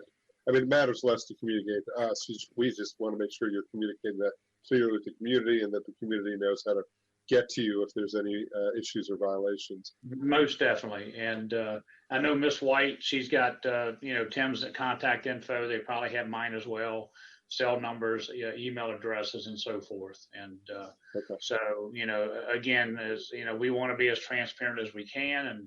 And we want everybody to feel like at the end of this that, a good solution was found and everybody lives in harmony and everybody is satisfied with the outcomes. Thank you, Mr. Fleming. Mr. Dorner, still with you. Any follow-up questions? You're all right. No, so I think that covers what I was hoping to find out more about. The other thing under discussion that I was going to point out, kind of weird to hear like the discussion's going so well. It's good, but it's weird to hear like the citizens so adamantly opposed to the project. But saying that Mr. Horn, you and your clients are communicating extremely well. And that's actually, it's nice. Sometimes we can't always get what we want, but to be able to have like just the mature professional conversations going back and forth, even if not, both sides don't get exactly what they want all the time, that's really good. So I encourage you to keep that up with the community, because that's good to hear that even if they don't agree with what's happening, there's at least a dialogue going on. And for the citizens who came today, I want to thank you for the well-articulated arguments and concerns that you raised today. And I was going to point out, since some of you may be new to the county moving in during the pandemic time, the way that the commission that we are set up, the MNC PPC, which is the Maryland National Capital Park and Planning Division or Commission, is that we have in Prince George's County 2 different departments. It's a little bit different in Montgomery County, but not that much different. We have the planning department that all of us today are sitting on and making planning decisions. And we're also commissioners for the MNC PPC. The other side department that we have, or I guess parallel department, I should say, is recreation. And that hosts a ton of services throughout the county and programming. And I mention that because I'm bring this back when it's done. I'm extremely jealous of your location, because during the pandemic, I made an effort to go around to the different playgrounds that we have throughout the community, because I have 2 small kids and they have too much energy, much more than I do. And one of my favorite playgrounds is actually literally almost in your backyard, across the street from Westphalia Road, at the Westphalia Community Center. There's that parkour playground. If you haven't taken your kids out there to burn off their energy, either at the playground or at the track around there, or the 50-yard dash to see if you can actually run it as quickly as NFL Combine might show. It's really fun. It's by far one of my favorite playgrounds that we have in the county. It was just super cool when we went there. And I was like, man, I wish this wasn't like a 40-minute drive or whatever it was that day from my house, because I would go there a lot more frequently. And I just want to mention that there is a lot of programming right there at that community center and close by if you want to take advantage. At the other side of the stuff that we have with parks and recreation, there's lots of great things here in the community that you should check out. And that's it for me.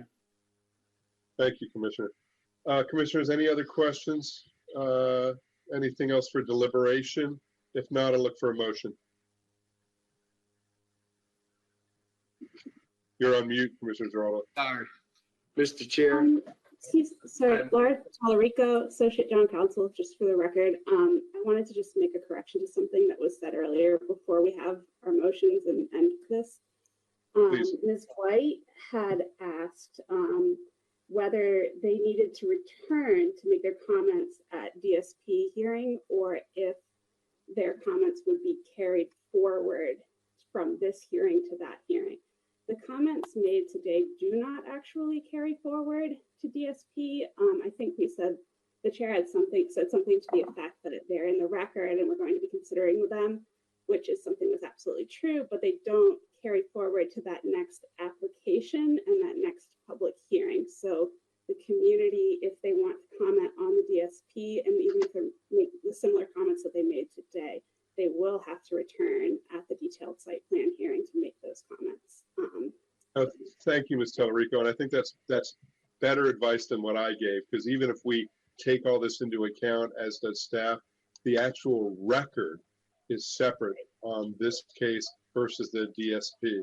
So the short of it is, out of it, you want to advocate the best way for yourself, then yes, you and the team come back at detailed site plan and make your voices heard again.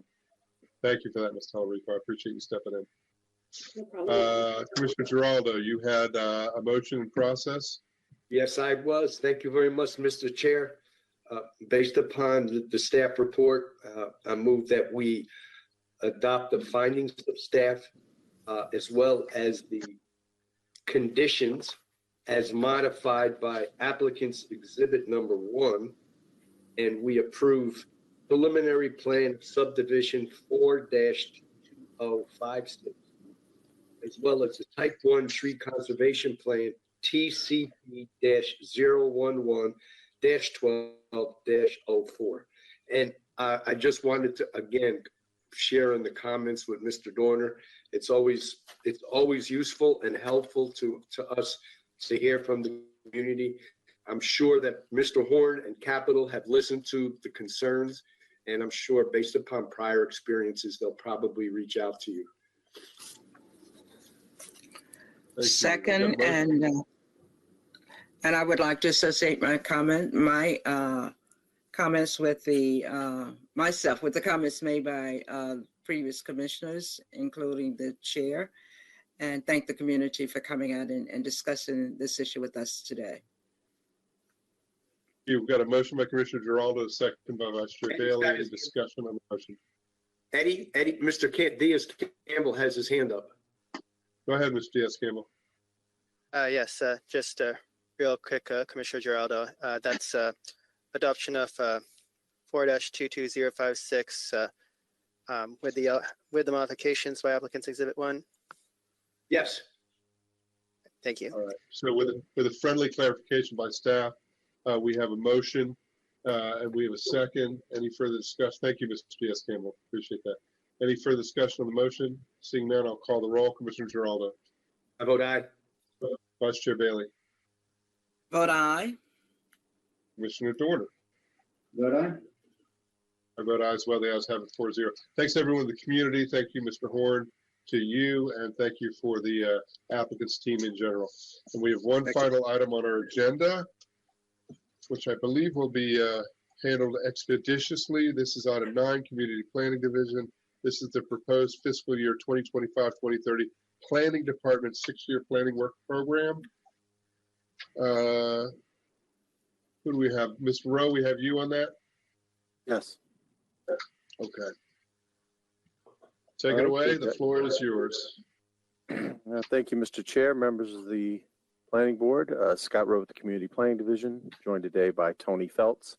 And as you said, we're here to present the Planning Department's 6-year planning work program for fiscal years 2025 through 2030. Next slide, please.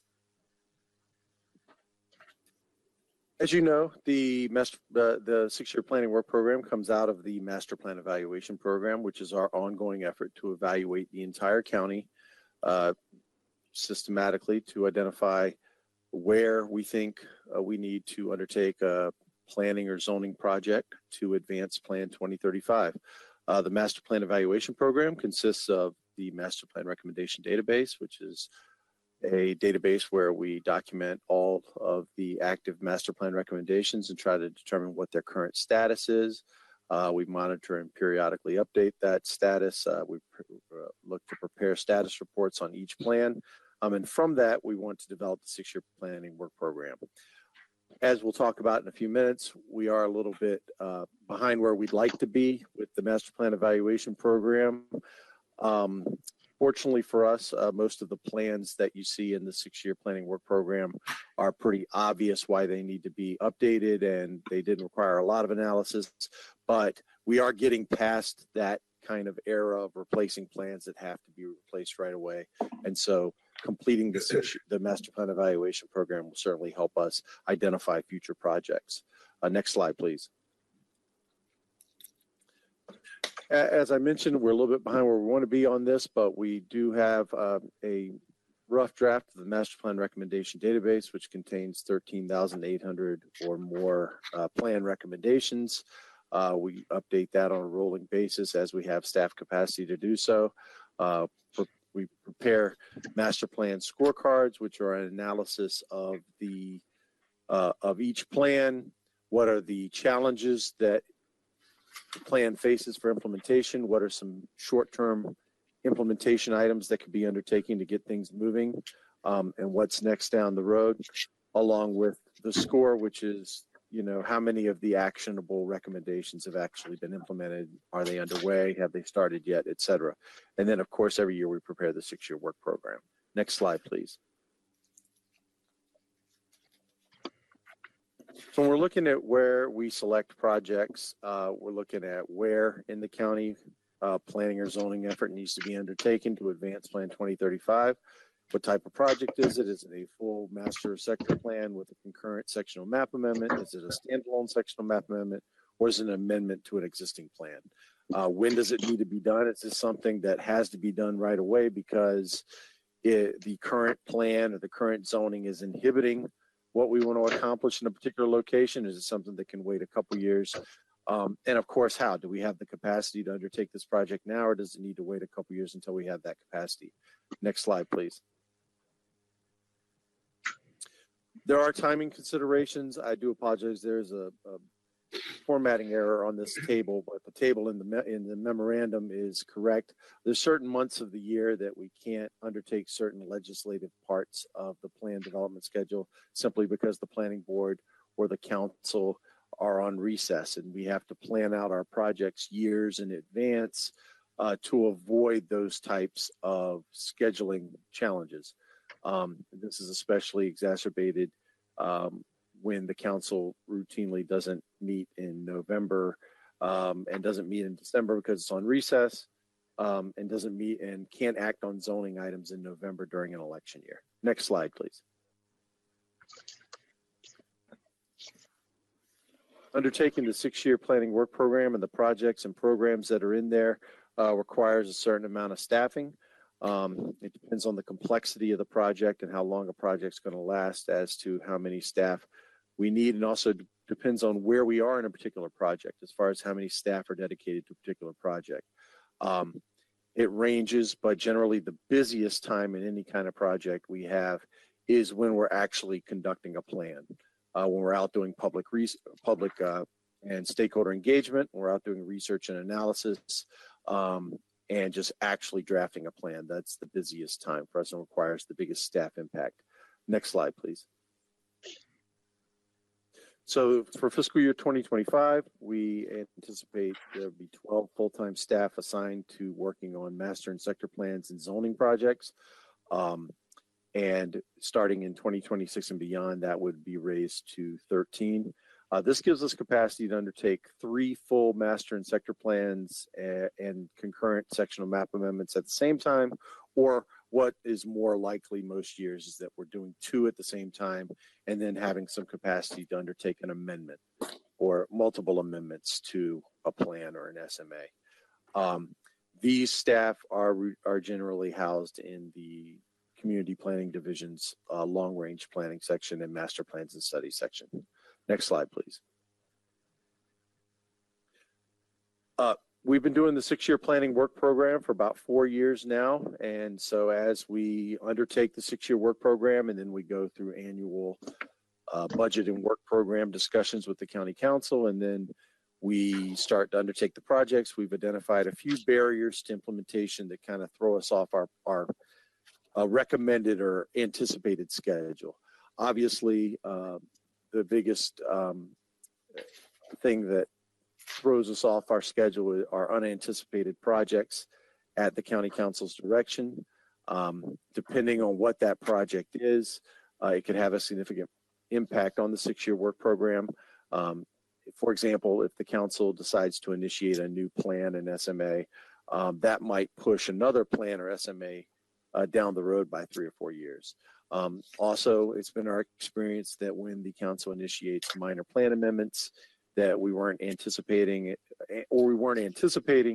sometimes that means we have to pull staff off an existing plan project in the 6-year work program to work on those minor amendments, and those can create some delays for those ongoing projects. Currently, staff that are assigned to master plans and zoning projects are also assigned development review responsibilities. Community Planning Division reviews development applications for conformance to overlay zones and to master plans. And so we have a busy month with development review, or we have some particularly complex cases that can create delays on our master plans and zoning projects as well.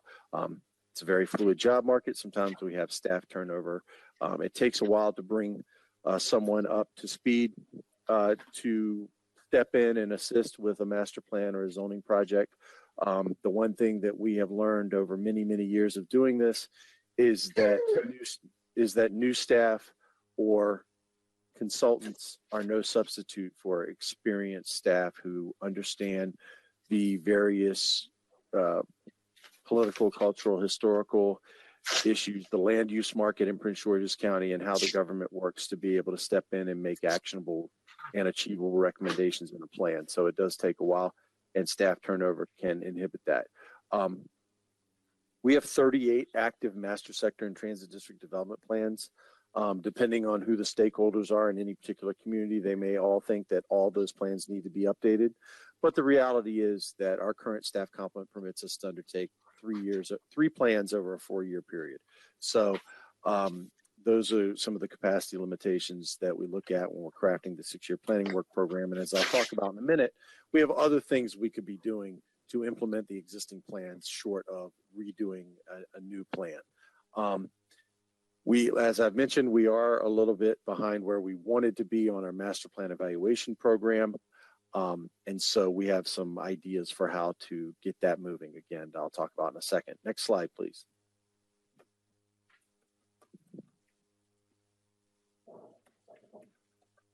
As I mentioned, several things have happened over the course of the past 2 years that have created some delays in initiating projects that are in the 6-year work program. I will say that the major change from last year's 6-year work program, which you reviewed and approved in March, is that we no longer need to do a military installation overlay zone sectional map amendment. The changes that we were anticipating through that project actually took place through the countywide map amendment. We don't need to do a standalone project for that. I'm not going to go through every single project here unless you want me to. The long story short is we've had a couple of minor amendments pop up that have created a few delays in initiating other projects. The need to revise Subtitle 25 is creating a bit of a delay in initiating the new resource conservation plan, as it should.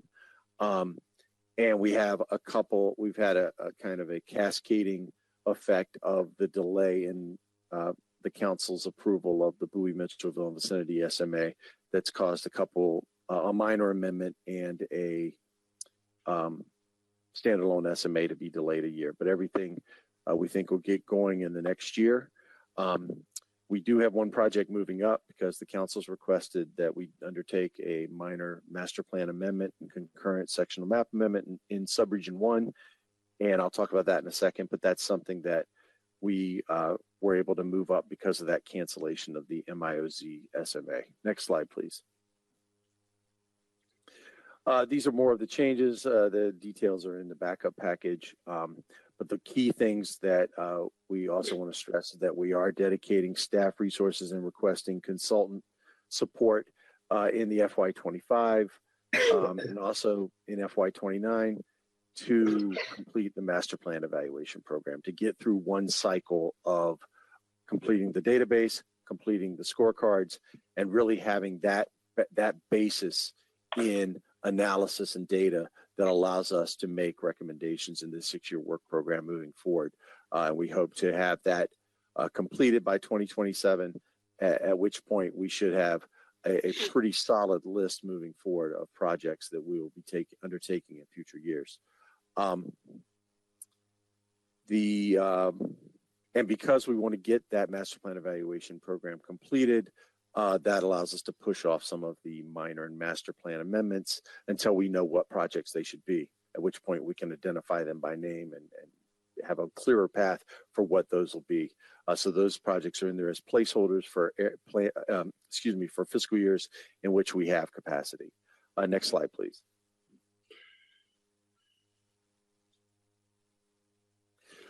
Except for the master plan evaluation program, which I've explained, all of the projects that are listed in the subsequent slides were in last year's 6-year planning work program. Before I go through all those, I was going to ask, do I need to go through all those? Is everyone familiar with them? It's at the board's discretion. I know it's lunchtime.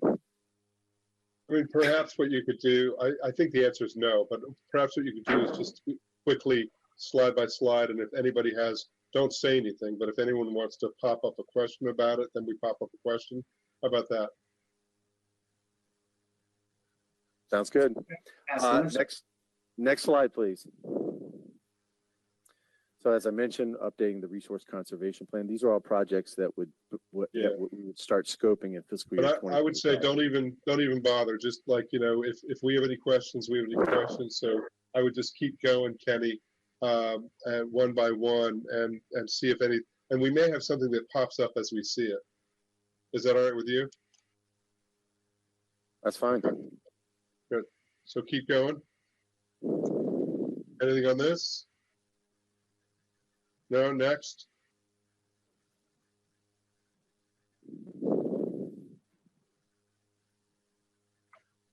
Not too fast.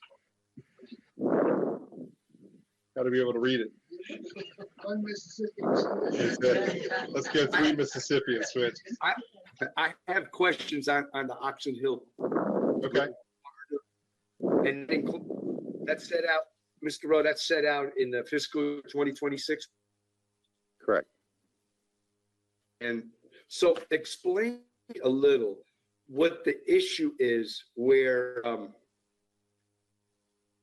Rivertown Commons, I'm not sure I quite understand when you say it's unlikely to occur in the future, foreseeable future. Is that a reference? Go ahead. I'm sorry. The long and the short of it is that the 2006 approved master plan for the Henson Creek South Potomac planning areas, which governs the 414 corridor here, anticipated either an extension of the Purple Line or an extension of Metro across the Wilson Bridge, and a significant amount of parcel assemblage along 414 that is highly unlikely to occur because of the number of thriving businesses along that corridor one would need to acquire, and it foresaw a pretty significant transit-oriented development at Rivertown Commons, based around a metro station that is not likely to happen at that location in the near to long term. And if it is, it might take a different form than what was anticipated 20 years ago. And so so does that follow with the next paragraph that you're thinking that it may be in the National Harbor area, MGM area at 210? I think it's more likely to be there than to be at Rivertown Commons. Okay, thank you. All right, next slide. Hold on. Uh-oh. I know, right? All right, keep going. You don't have to ask about that one. I'm involved enough. If I have questions, I'll reach out to Scott. Exactly. Next slide.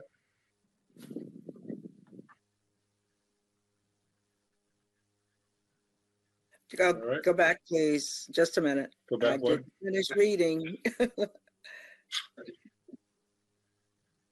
Okay, thank you. Wait.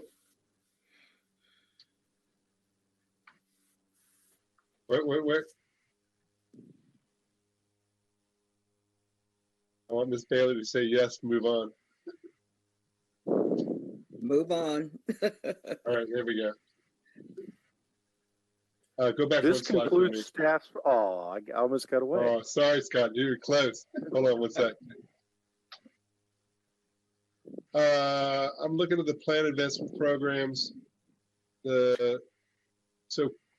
Oh my God, I have like questions about all these. I'll do it another time because I just love so many of these programs. But no, we're fine. We're fine. Go to the next slide. And now go ahead, Scott. Well, this concludes staff's presentation. Thank you very much. Thank you. Thank you, Scott. Yeah, thank you very much. And thank you, Tony, as well. Commissioners, any other further questions for staff on this, on the 6-year community planning work program? If not, we would look for a motion to approve it. So moved, Chair. Second. Got a motion by Commissioner Geraldo, a second by Ms. Bailey. Any discussion on the motion? I'll mention that. Mr. Peltz, Mr. Rowe, anything you want to add before we wrap this up? No, sir, Peltz Mr. popped Chairman. up and then he went away. No, sir, Mr. Chairman. I think we're good. About staff turnover, I just want to say that you do a fantastic job at mentoring the younger staff and getting them up to speed. They're awesome when they go out into the community and involve people. I usually don't go up and like introduce myself to staff. Maybe I should do a better job at it, but I like to hang out in the background and just like roll up to events and just see like what's going on. And then just smile and walk away because they're doing a great job. They're super involved in things. The type of technology and different ways of visualizing and connecting with communities with different kinds of events is just awesome to see how it's been evolving over time. And keep up the good work. Well said. Thank you, Commissioner Well Dorner. On that note, I'm happy to report CPD is one position away from being fully staffed, and we are ready to work for the community in Prince George's County. Great to hear. Great. All right, folks, we got a motion by Commissioner Geraldo, a second by Vice Chair Bailey. Any discussion on the motion? Seeing none, I will call the roll. Commissioner Geraldo. I vote aye. Vice Chair Bailey. Yep. I vote aye. Commissioner Dorner. Vote aye. I vote aye as well. The ayes have it 4-0. Thanks, team. Really, really nice work. All right. I believe we have no further items before us. No new business. Mr. Hunt, any new business before us? It's that great time of day. There are no additional planning board items before you today. Have a great rest of your day. Thank you. Then without objection, commissioners, we are adjourned. No objection. Everybody have a great tomorrow and a great weekend.